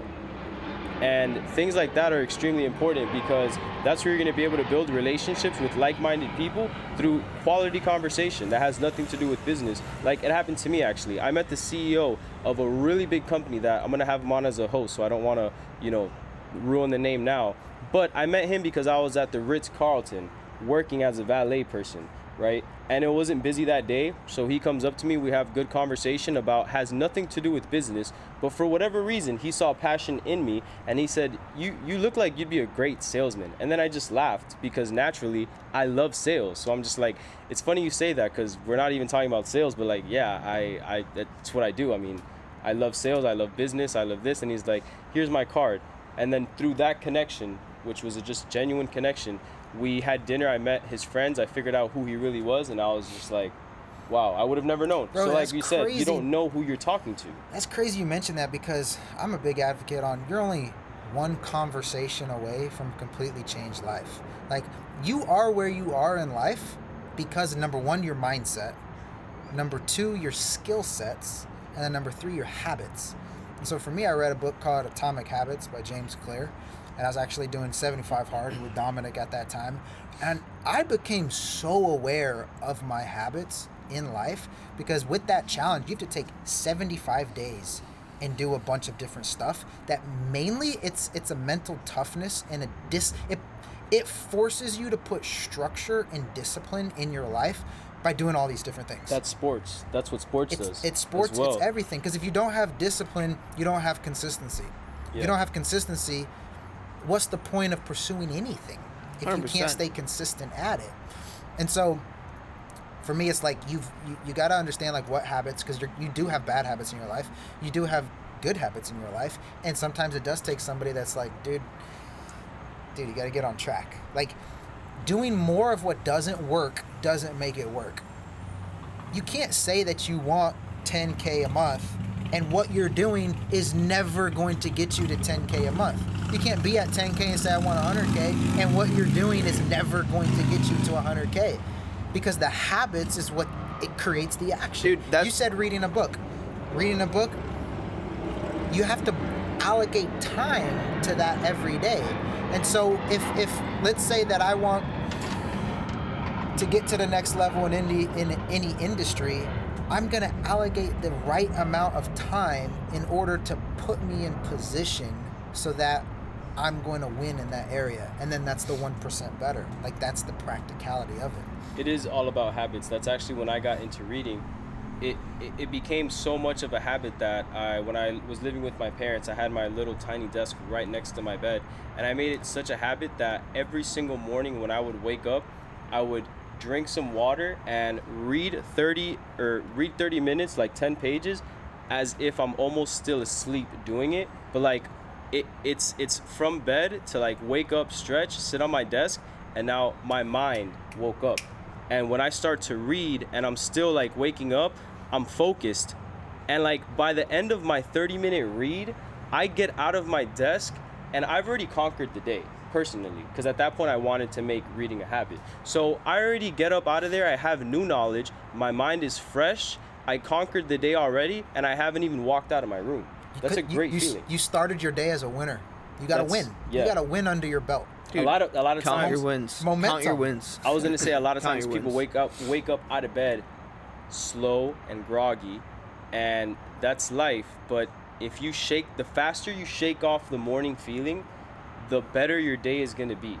And that's what I like to emphasize as well, is like early mornings are extremely important in my life, but people have different lives. So it's not necessarily about the early mornings, it's about when you wake up and you get out of bed, you're gonna feel amazing 30 minutes or an hour after, depending on what you do. Like, you need to create a habit where once you get out of bed, do something that makes you feel good. Go on a walk. Touch, like, the sun needs to touch you. Do something, because Go take a cold shower. or work out. Dude, go take a cold shower. I remember doing 75 hard, and one of the things that impacted me the most was waking up and taking a cold shower immediately, because not only did I get a win, right, because I set myself up, I also did something hard. And that immediately set me on a path of, wow, I just conquered something. Now, the problems I'm about to face, whether it's in my business, in my health, in my life, whatever, suddenly it doesn't seem as daunting, because I just woke up within 5 minutes. I did something hard, I've read, and boom, I'm set up. And that's like that. If you can do that, you're gonna win every single day, no matter what. It's just like making your bed. Dude, wake up, make your bed.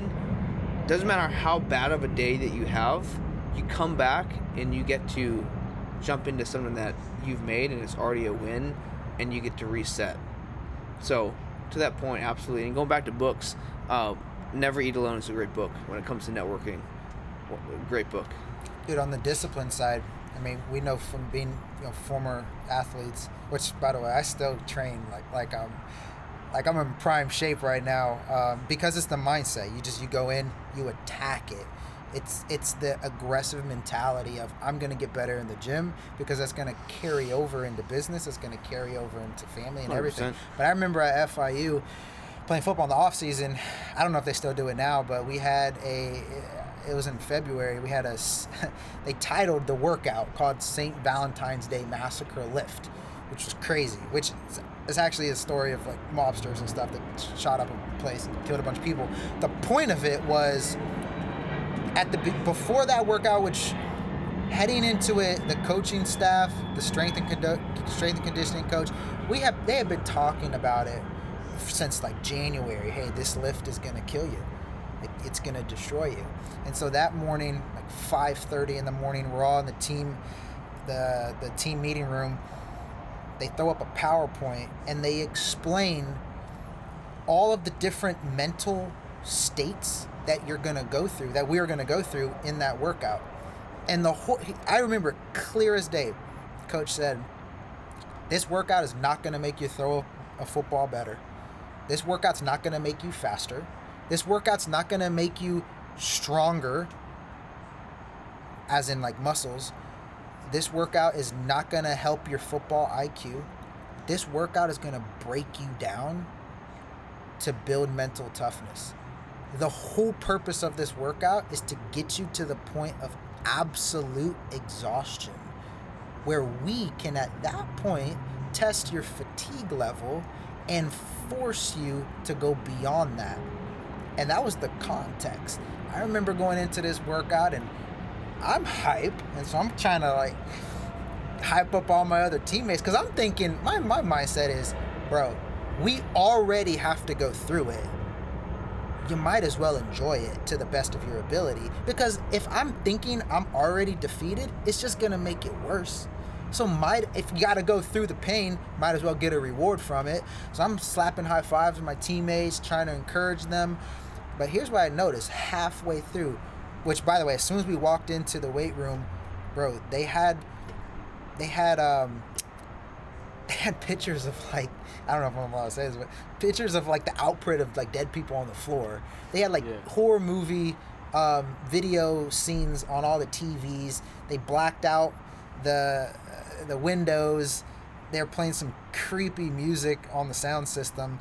The entire lift. I remember it to this day because, it's like a mental game. Dude, to this day I still feel it. I'm like, dang, how did I even get through that?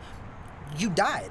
It's like you died. There was trash cans all around because they expected you to throw up. They expected you to pass out, and then they expected to revive you with like medical people all around. And they had like inside, you got to go out to the field, push the sleds, run the stadiums, come back in, lift the weights.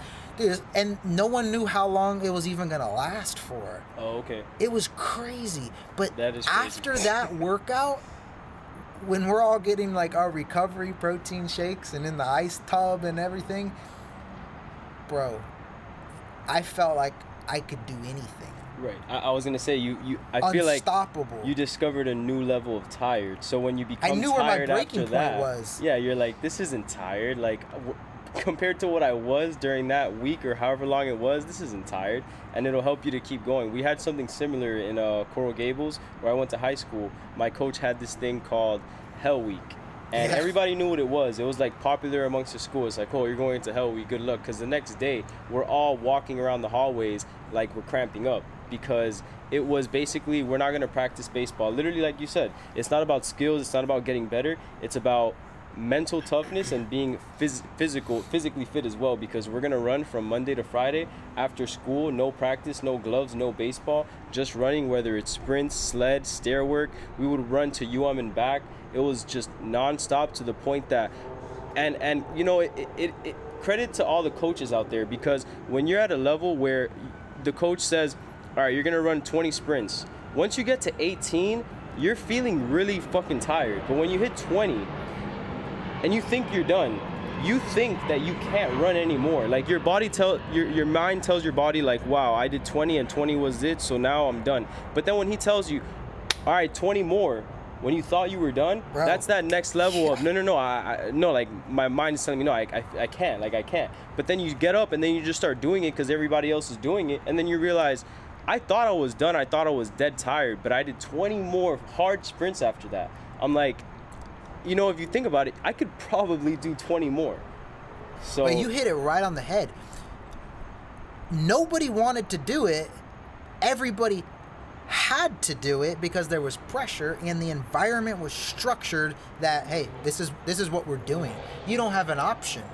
Too many people are giving themselves a way out. They're not fully all the way in, fully committed to the core. And when you saw your other teammates struggling, what did it give you? It gave you energy. Yeah. You're like, dude, all right, I feel like I'm dying, but if he feels like he's dying too and he's still going, I can trust this cat. Because I know when game time, like when it actually matters, when the lights come on, I'm going to be able to trust him. And to that point, like, wherever you're going in life, you've got to decide, hey, I'm going to do this, whatever it is, and there's no other options. Latin Roofer decided to cut off. I mean, like, way back, King, Alexander conquered the world. Every time he arrived at the shores of a new beach or whatever he was going to conquer, he burned all the boats and was like, all right, we're either going to conquer them or we're all going to be killed, and that's going to be the end of it. And that's the mentality you got to have in anything. You had 20 sprints. You didn't know the coach was going to say do another 20. That 20 came along, and you had no other choice. You couldn't leave. You'd be booted off the team, like, and all that stuff. So, like, you have to, and it goes back to, that's why I think being in sports when growing up is so important. I know, like, I grew up, I was on the swim team, and our workouts were like 3 hours long, and they were grueling. My parents put me through their own custom workout for about 2 hours before that 3-hour workout. I was dead tired by the time it got to our actual workout, and that was 6 days a week. Sometimes we'd be there at 5:30 a.m., and then we'd have another workout. Dude, they started doing that to me when I was like 7 years old, swimming like that. And so now, when there's something that comes up where it's like we've got a source capital, or there's some bump on the road, it's easy because you know that, man, I've been able to outlast, and I've already decided that I have to outlast no matter what. And then you bring in the fact that you have guys running with you that have that same mentality. When when you have that mix, you cannot lose. It's just a matter of time before something clicks and it blows up. So speaking of that I feel like that's exactly what happened to you guys. You started the trucking thing, and then that didn't go good, but you said that because of how we handled it and because of how quick we did things, we're gonna do something great. So after the trucking business, what did you guys jump into, or did you guys take a little time off to figure it out, or how did that next thing come about? So at that time, yeah, we did the whole trucking thing. We learned our lesson with that. I was still doing deliveries. I mean, I didn't care what other people thought. But I realized really quickly, I was doing DoorDash, I was doing Instacart. I'm running around town with people's groceries and then doing Circle of Champions. That's it. That was my whole life at that time during that season. And I remember clearly, I'm like racing through the grocery store, because for me, it's like speed, because I'm not getting paid by the hour, I'm getting paid by the batch. Yeah. So I'm like, I'm going to go fast. So I'd go into these grocery stores and I'd have it memorized exactly where everything is at, until I started looking around and I saw other people, which I never wore the little medallion thing that they give for Instacart. And I saw other people like wearing the same thing. They were just nonchalant, picking out groceries. And I'm like, I'm playing the same game these guys are. Like, that puts us at the same level. Well, what makes me different? I'm in somebody else's system. I'm like, so for me, immediately I'm thinking, I got to break out of this quicker. And at that time, the whole trucking thing was going on. He was doing painting.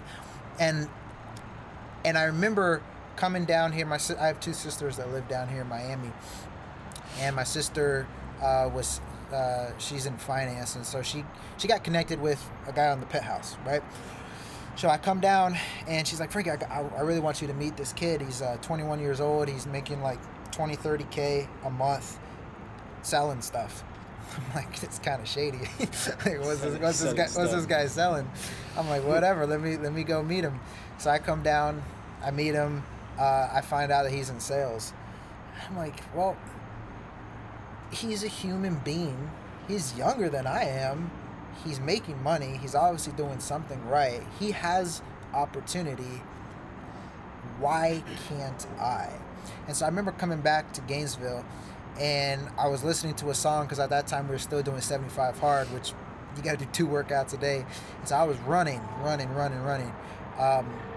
And I came across a song, and a lyric in the song said, "Why not give it all you've got?" And I couldn't shake that phrase. I heard the song was over. I took my headphones out and I kept hearing it go around and around in my head. Why not give it all you got? What does all in look like for me? I remember going to Dominic. We're like, hey, let's go back to BurgerFi, because that's the spot. Nice. Let's chop this thing up. The short of it, we both invested money. Our last bit of money through someone on a credit card. Got this guy's course. He was kind of how the course was structured. It was like high ticket sales. So we're like, whatever we have to do, because we're still thinking like the trucking. Why didn't the trucking work? We just didn't have the capital. Okay, well, now let's find out how we can make capital to now be our own investor for our next business. But how can we make money as fast as possible? Well, let's sell stuff. We don't have our own stuff to sell. Let's sell other people's stuff. Well, how do you do that? High ticket sales. Well, we don't have the training. Okay, we invest. We don't have the money. Go do grocery shopping. Figure it out. You find a way.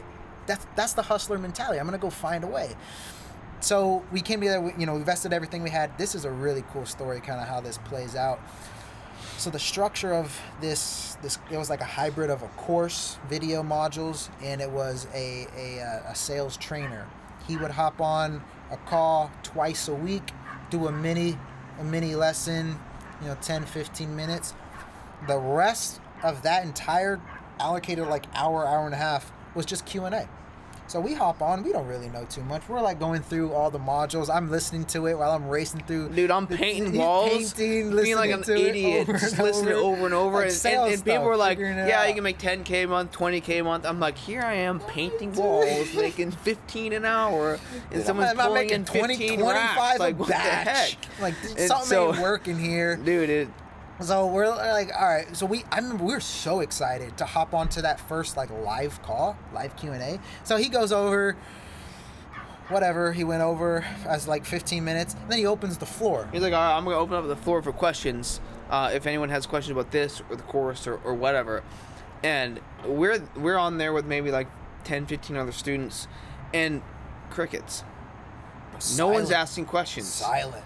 And so at this time, we actually hopped on in my apartment. And so we're sitting next to each other, and we have one Zoom on mute, and we're on one camera, and we're like, no one's asking questions. So we're like, all right, we'll ask questions. So we ask him a question, and he answers it, and we're like, cool, that makes sense. We write the stuff down. When he's like, all right, cool, yeah, great question. Anyone else? Crickets. Silence. And I look at Franky. Franky looks at me, and we're like, oh, let's toss another question. We toss another question in. Again, oh, great question. We note it down. We're like, cool. This, we're actually getting some. Finally, after so many years of hustling, we're getting some actual game that we can apply. And dude, like 4 or 5 questions go by that we've asked, still crickets.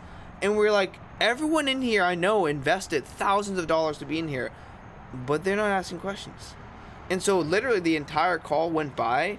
We asked all the questions, maybe 1 or 2 questions from other people, and that was the end of the call. It was a recorded call. Because they're a recorded call twice a week. Every day, every week, Tuesdays and Thursdays, we would hop on, and we would be asking the questions every time. Maybe a couple one-offs from other people. To the point... Were the other people even, like, writing down notes? Or they were I don't know. I mean, dude, some people have their cameras off. They had their cameras off. Whatever. No one was asking questions. To the point where new students were coming in and some people were asking questions. It got to a point where we started coaching and answering their questions. Dude, I'd never been in sales before. Right. I sucked at sales. All I knew was, wow, I learned this in this module, and I'm just going to regurgitate the information and give it back to them. And of course, out of respect for the trainer, we're like, hey, do you mind if we answer this question? And he was like, yeah, sure. And we would answer the questions. It got to a point where students were coming on, and they were like, hey, they were saying to the sales trainer, hey, I actually got a question for Dom, or hey, I got a question to Franky. And at this point, we aren't even on offers selling anything yet. Bro, we've never sold anything. Nothing. And Nothing at all. The sales trainer, one call in particular, he's like, you guys take it. I'm not even going to show up to the call. Bro, we're there like, let's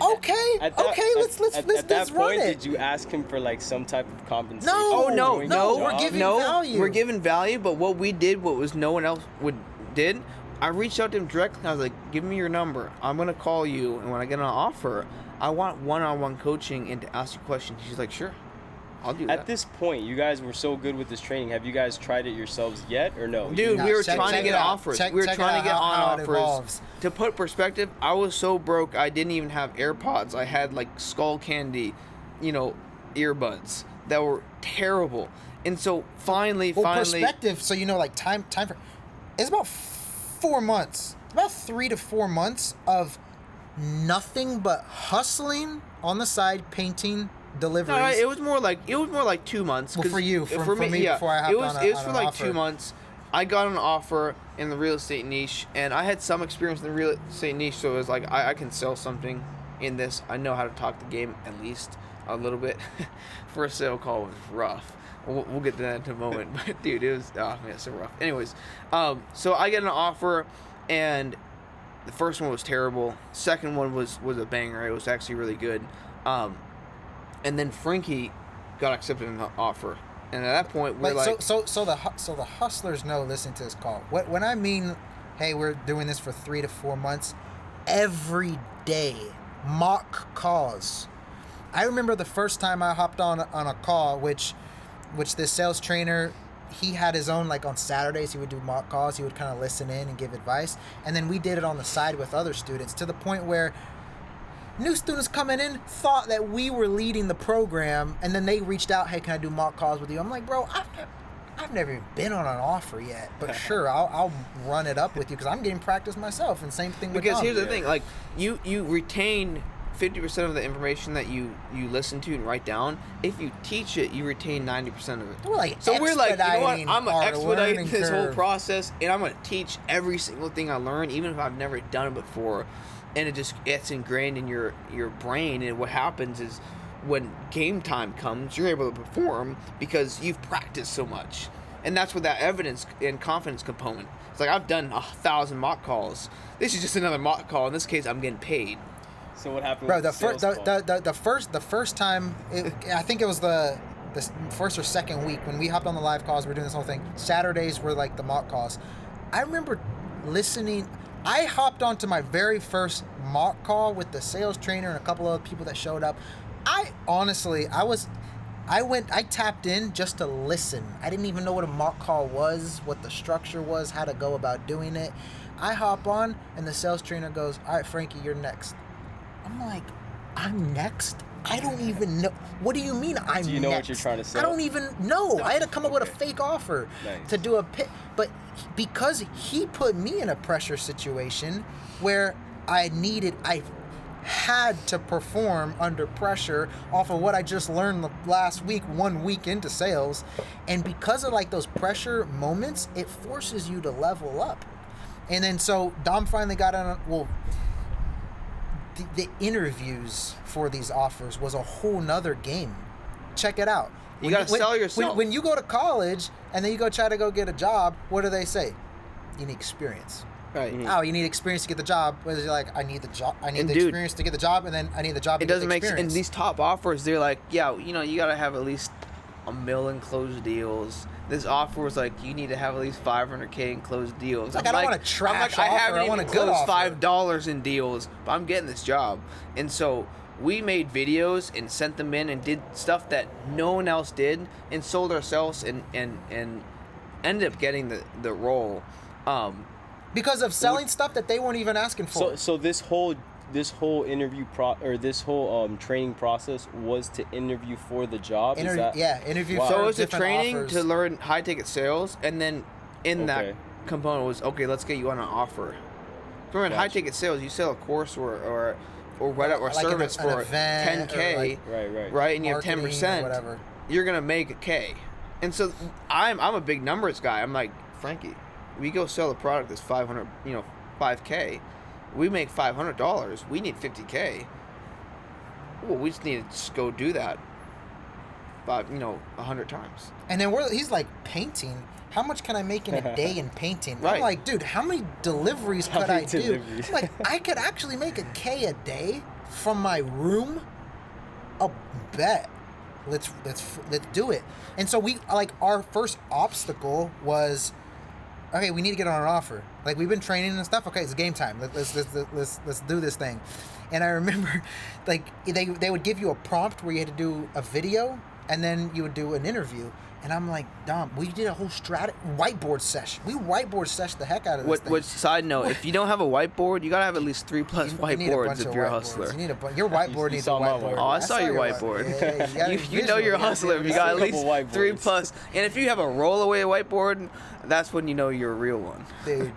Dude. So our entire strategy was, they're gonna ask us for experience.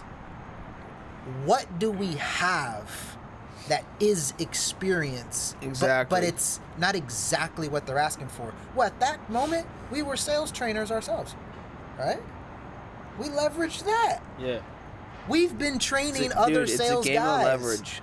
It's a game of leverage. And back to network marketing. It's a game of Back to leverage. network marketing. I'm like, bro, I led an international organization of sales reps. It's true. You did, dude. I had teams in South Africa, all the way to Australia, to Puerto Rico, to Canada, to everywhere. Dude, it's all about leverage, positioning, and posturing yourself. How you gonna frame it? That's all it is. How are you gonna frame it? They want to buy you, not what you've done. Because if they buy you, then they think to themselves, okay, I could just teach this cat. I can teach him our systems, our ops, our offer, and he's going to take it and run with it. And so on these interviews, like, same thing with Dom. We both nailed our interviews, and it's because we're talking about our values. We're talking about where we are, where we've been, where we're going. It's almost like, I'm here because it's obvious that I know what I need to do and I've done the training. Dude, so let me tell you about who I am in myself. That's exactly what I did. I hopped on the interview. First question, there's the director of sales and their top closer on there. Top closer goes, what's your favorite book? I'm like, well, okay, what do you mean favorite book? And he was like, well, fiction book. And I flipped the two. I was like, wait, fiction, is that like fake stuff? Is that real? So I I would have asked the same thing. I BS. I'm like, oh, well, I do like to read and stuff. And I start Googling, like, what is fiction? Turns out he was like, not, something that's not real, something like Lord of the Rings. So I'm like, yeah, Lord of the Rings. And he's like, all right, cool, sell it to me. I was like, so not prepared for that. And so I ended up selling it to him. He was like, oh, okay, cool.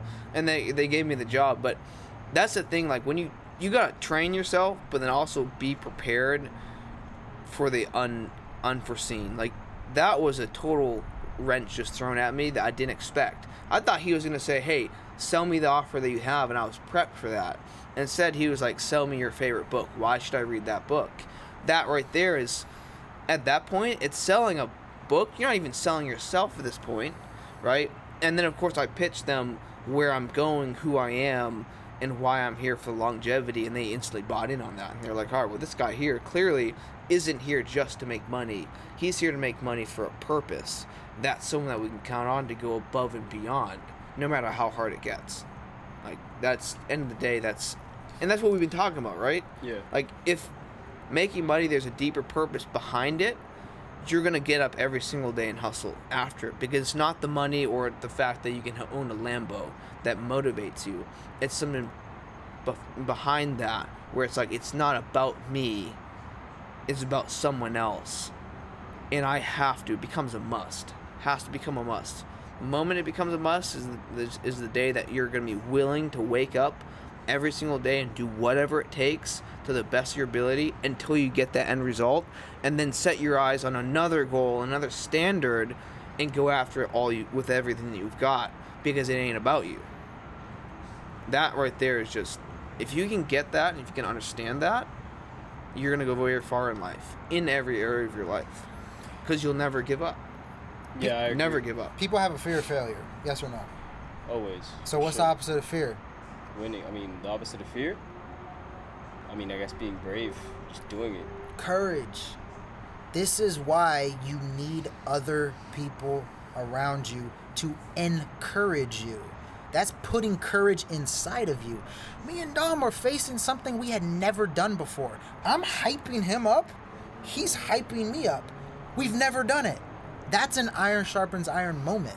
Because we're facing something that is scary. Dude, we're hopping on an interview with no experience, pitching them that we have experience. Bro, I hopped on the interview. I'm like, I could bend your ear all about my experience, within sales, but more important than sales experience, I have people experience. I just reframed it and told them about how great I am with people, because it's a people business. You almost told them, like, look, I mean, I could do sales, but I'm better than a salesman. We played the flipperooski. We said, listen, flipped it around on them. You Exactly. need me. I don't need you. And Bro. immediately they're like, oh, Dude, we that's need you. posture, and that's Yeah. confidence. People buy into your confidence. Because I remember, like, towards the end of it, I was like, da-da-da, after I said the whole spiel, and, I could take my talents and my mentality and my leadership abilities and XYZ to any company and exponentially grow them in their sales department because of what I bring to the table. So why you guys? So I was just wondering, when it comes to the interviews, I know that you were able to do that and get hired, and then with your interview process, I'm assuming you got hired as well? Yeah, so I crushed my interview. Dom crushed his interview. It's funny because we took a trip back down to Miami. Dom is already on his offer, meaning he already has leads, and we were taking a Flixbus on the way down from. Dude, I'm on the Gainesville down here. Flixbus. I'm on the Flixbus. He's doing like calls I said, on the I'm doing Flixbus. calls because I get on my offer. I'm in a 30-day trial period where they could fire me, and we leave on a Thursday. I'm like 4 days into actually being on the job, and I can't ask, hey, give me the day off, I'm traveling. They'd be like, get out of here, you're fired. So I'm taking calls on the Flixbus, which is loud, and like going back to my point, I didn't have AirPods.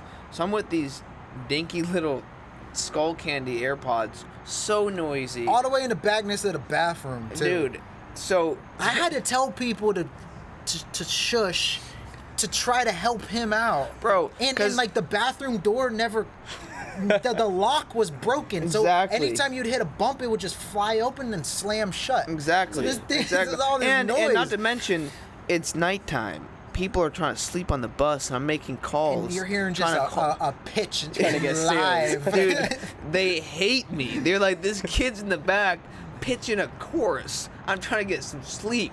And so I remember a lady like turning around and mean mugging him, and then I was on the window, he was on the aisle. I'm like, bro, let's flip flop. So I'm on the aisle because now I had to put my foot on the door so not allow people to use the bathroom. Like people are kept looking back. I'm here doing sign language with people, telling them to turn around to mind their own business.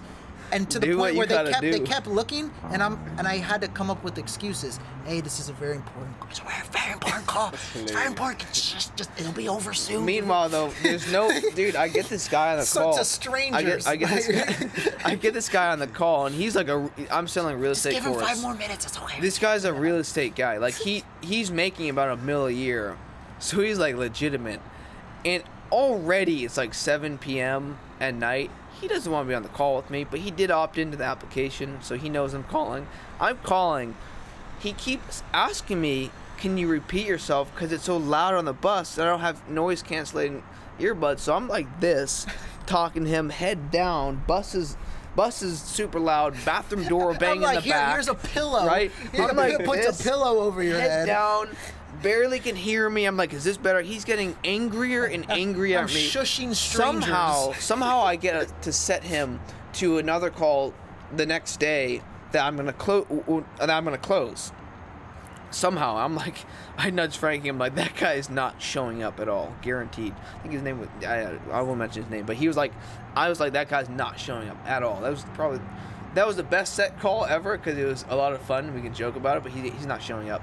Turns out he actually did show up to the call the next day. This was the next day. So we were in Miami, my sister's complex. We went down to like the business center.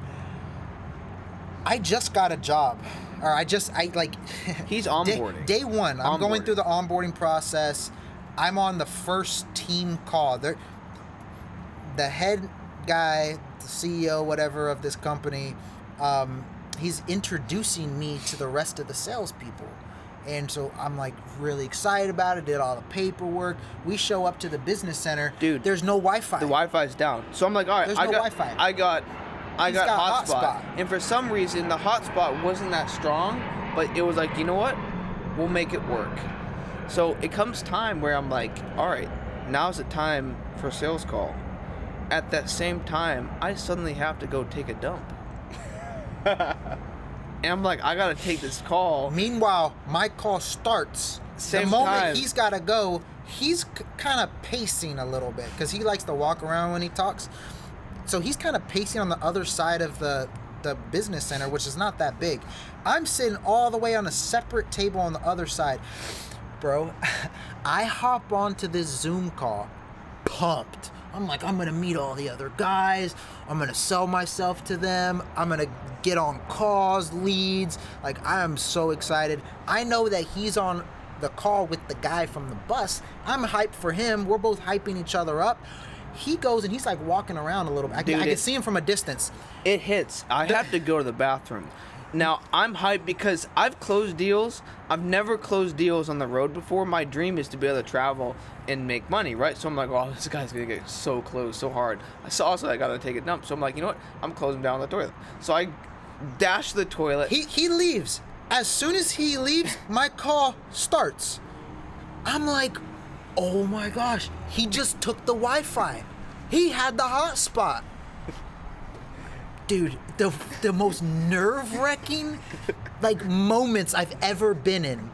The call because I was already connected to the Wi-Fi there, but it was shoddy. It was like terrible. It was hit and miss. So I hop on. The main guy's like, all right, we're all here, team call. Before we get started with anything, I'm gonna introduce Franky. Franky, are you there? Tell us a little bit about yourself. And I go, all right, I'm hyped. I just see Dom leave. I'm like, he's gonna close this cat down. I start talking, and then I hear a voice. Franky, you there? Franky, are you there? I don't hear anything. Does he have his audio on? And I'm talking, hey guys, yeah, I'm here, I'm down in Miami. I don't think he's there. I'm like, what the heck? I'm here. They're like, okay, well, Franky, this was your opportunity to be a part, and I guess it's not important to you. I can hear him, but apparently, then he's the call's going, and I hear, Franky, we're gonna get one last chance. Go ahead. I'm like, what the heck? Because it's broken up. That's all I heard on his side. I'm here sweating bullets. I'm like, I'm here. I'm trying to put it in the chat. I'm here. And dude, I'm like, long story short, I end up getting fired because of that. From the offer. Because of that. Wow. But he comes back from the bathroom. I'm come back pumped. I closed this guy on the toilet. So I'm over here making like toilet paper, okay? Dude, he made paper on the toilet. Made paper on the toilet. This man I made come out, toilet paper. That's a great just feeling. hyped. I'm like, bro, I just closed him down on the toilet. It's toilet paper, and then I'm pumped. I walk out and I see Franky just like frantic, anxiety through the roof, pissed off, bummed out all at once. I'm like, I don't know what just happened, but it was definitely not my experience. He's walking in. I go, bro, the hot spot. You took the Wi-Fi. You had the hot spot. So what did you reconnect with that guy? Yeah, Like, No, he got fired. I got fired. I legit got fired because of that. I got He fired. got fired. Like, it's a cold world. This is, again, that's like why we're relational. Like, things happen. Give people the benefit of the doubt. Yeah. Just because of a tech issue. Here's the thing. I ended up getting fired.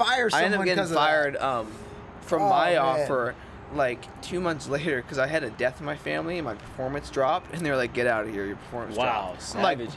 I'm like, dude, I we told saw you behind the scenes my of the dad was sales world. in getting surgery.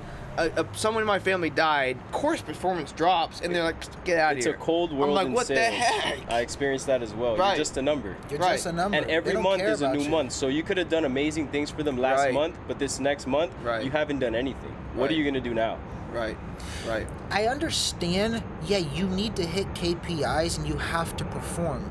However, if you don't understand what people are going through outside of their Exactly. professional life, it carries over. Exactly. Like, people, they're human beings. You got to invest in You people. gotta invest into them. Exactly. That's how you get the best out of them and the loyalty. Yeah. So anyway, the short of it was, he crushed it. He's been doing some, calls that led to more momentum for him on his side. For me, I'm pissed. I'm like, to me, it was a competitive thing. I'm like, dude, I lost. To me, I count that as an L. But I'm like, it was out of my control. It was an uncontrollable. I nailed the interview. Now I got fired before I even got on my first call. And I'm like, dude, this sucks. So I got to another offer, and they're like, hey, there's a girl, she's like a big YouTuber guru type girl in like e-commerce. I'm like, dude, I want to get into e-commerce. This seems like a really cool offer. She was doing coaching.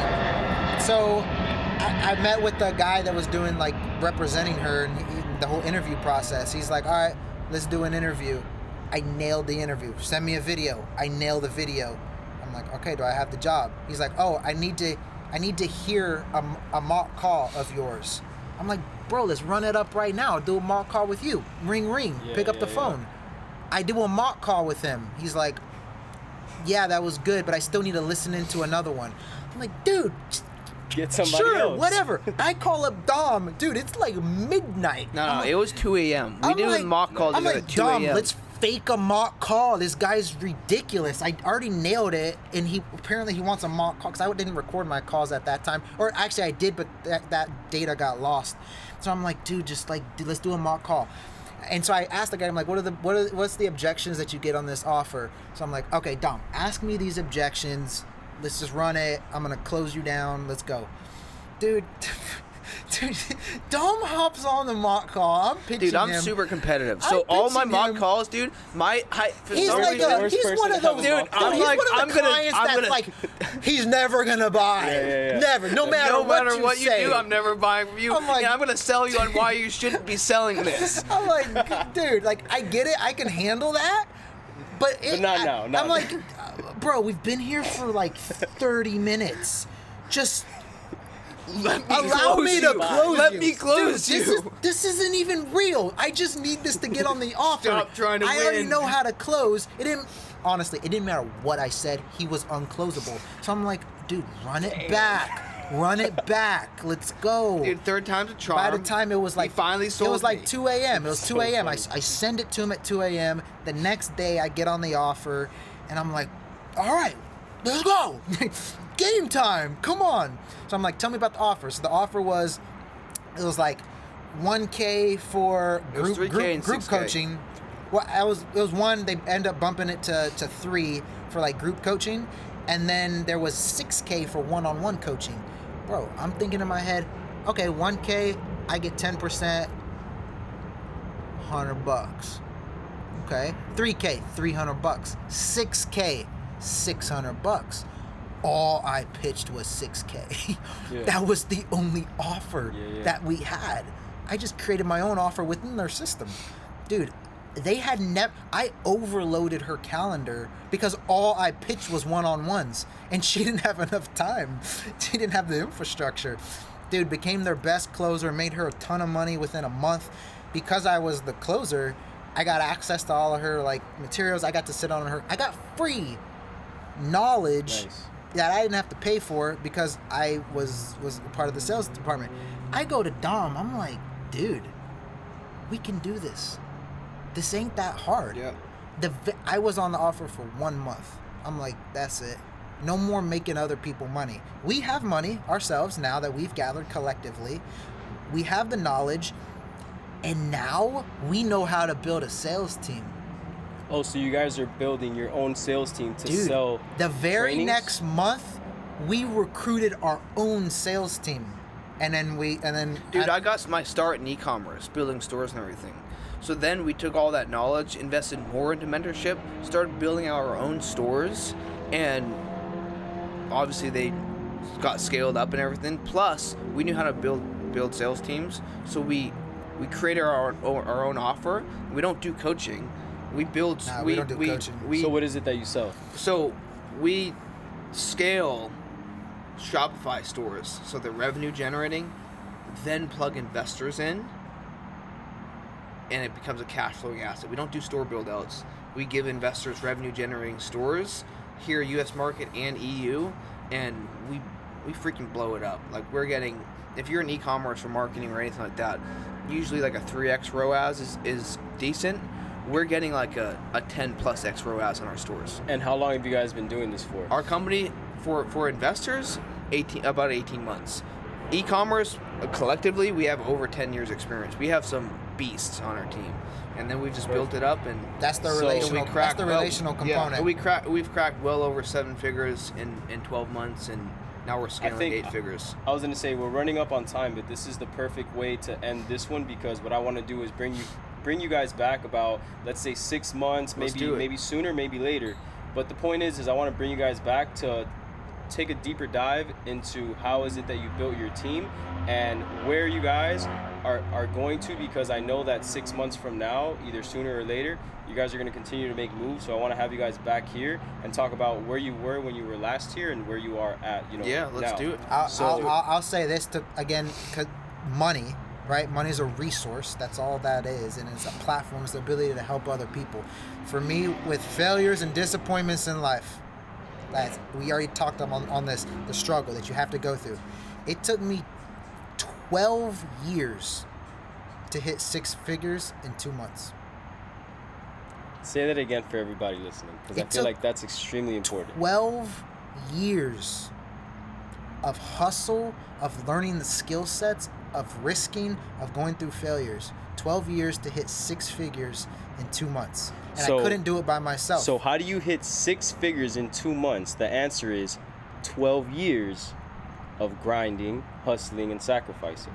It's Exactly. not that you made it in those 2 months. Right. No. Oh. It's built. And So to that's that a great point- way to that point, wrap it all up. It took me like 6+ businesses fails to hit the 7-figure mark. Well, one last question I'd want to ask both of you is, what does Miami mean to you? So I know your sister, you said, lives here, and I'm not sure, is this your first time in Miami, or have No, you I've been been here? a bunch of times. I love Miami. To answer that question, Miami's an incredible place to come and network with hustlers and just build. End of the day, it's such a great place to be able to build and have a great time doing it. You have to enjoy what you're doing in business. You have to be in an industry that you love, and that creates longevity. And there's just so many people in Miami that you're able to bump into other hustlers out there and network and connect and find people of excellent integrity and that proper alignment. And so that's what it represents for me, just because I've never grown up here at all. But yeah, I love the Miami environment. If you're here and you're a hustler, you're super blessed to be in this environment, because not many people get to be in this environment and be a hustler. Doesn't mean they can't make it if you're somewhere else. Of course you can. But if you're here and you are a hustler, like, count your blessings. That's, a lot of people don't get that. No matter how, even if you're just starting, huge blessing. Definitely. Yeah. I think about that all the time. I'm lucky to have been born and raised in Yeah. Miami, but I could only imagine the others that weren't born and raised here, and they're, let's say, in Lakeland. When I went to school in Lakeland, I can't imagine being in a place like that and being the hustler that I am. It just Exactly. wouldn't mesh well. It wouldn't Exactly. fit. I would feel just like how you felt searching for someone like Franky in a Exactly. place where there is no hustler. So I'm grateful for Miami, and I love that it's a city full of hustlers, and it is a lifestyle. I mean, this is how we wake up in the morning and we're going to get it. It's just how we are. It's what we do. And that's why I wanted to create this as well. This is like the home of the hustlers, where we've been hustling all day, all night. So this is a place to just chill and just reflect on everything and hopefully inspire others Dude, as well. it is very inspiring, and I respect you putting this together. Yeah, I like, appreciate you're it. you're gonna have listeners that take golden nuggets, not just from this episode, but every other guest that you have on here, and attest them getting on the right track, even mentally, to this podcast. So this is impactful for other young hustlers. One thing that I would say, living in Miami, going to high school down here, going to college down here and everything, is yes, everywhere you look, you see the lifestyle. Let that be an inspiration to get after it every day. However, don't fall into the trap of going broke trying to pretend like you're rich. 100%. Yeah, definitely. 100%. I mean, that's how it is. It's nice to be flashy, but it's nicer to be able to easily afford it. You know, Absolutely. it's the mindset of it. I'd rather be relaxed and full of love, as opposed to in a Lambo but feeling tight and stressed because I don't know if I could afford this. So that's a big thing. And another thing I want to shout out is my boy Eric. So Eric is the one. He's a local hustler in Miami. He's the one that made me this shirt. It's a great day to be alive, and I love wearing this shirt. It's actually one of my favorite shirts just because it's comfortable, but also the message behind it. And it goes to being a suicide survivor. Like, you're going to inspire hundreds of millions of people around the world with your story. And thanks to Eric for, creating a brand like this, where you get to wake up in the morning and you just appreciate simply being alive. Because 100%. being alive is a blessing within itself. And now you have the whole world in front of you, so it's up to you to make it the best that you can make it. But also remember to always look out for your loved ones and your friends and make sure that they're good, but never forget to ask yourself if you're good and to look out for yourself, because that inner growth and inner peace and inner love and self-love is what's going to propel you forward, and it's what's going to take away all the anxiety, depression, and stress. You got to love yourself first and build yourself up first before you're able to do that to anyone else. So I commend you for that. Appreciate and that. Franky as well. We're all hustlers, whether we're in Miami or not. It's who we are. It's our lifestyle, and you guys are going to be back here. And I'd love to catch up when you guys are back in town and see all the moves. Would you've love been to. making. Oh, Appreciate also- you having on the podcast. also We look love- forward to being back, man. Love to Definitely, connect with yeah. other guests that you have on a podcast. Oh, for That's sure. that's also like a really cool part about this podcast, is everybody that's on this podcast, it's going to be sitting in these exact seats, have done something in order to see a margin of success. Exactly. And I would love to just learn from them. And then anything that I can do and Dominic can do to aid them or to help them along their journey, it's collaborative. I mean, we hit very hard on relationships in this podcast. That's how we're wired, about, yeah. bro. It's relationships, not transactions. Exactly. So I appreciate you extending the invite. Yeah, and anytime. allowing You us guys to are welcome anytime, come over. as well as all you hustlers out there. Anyone is welcome here at any time. This is going to be a network of hustlers, a network of go-getters, and a network of nothing but just love and support. That's why we're all here, and that's what we're going to keep doing. And, you know, anyone that feels inspired by their story for Franky and Dom, if you guys have any questions for them, just feel free to reach out. They're definitely going to be tagged on this. It's going to be in the description as well. So don't hesitate to reach out and ask for help and ask for support, because that's why we're here at the end of the day. Absolutely. Thank you, man. Yeah, anytime. Awesome, man. And just drive safe back to Gainesville, back to the That's what grind. we do. Let's get it.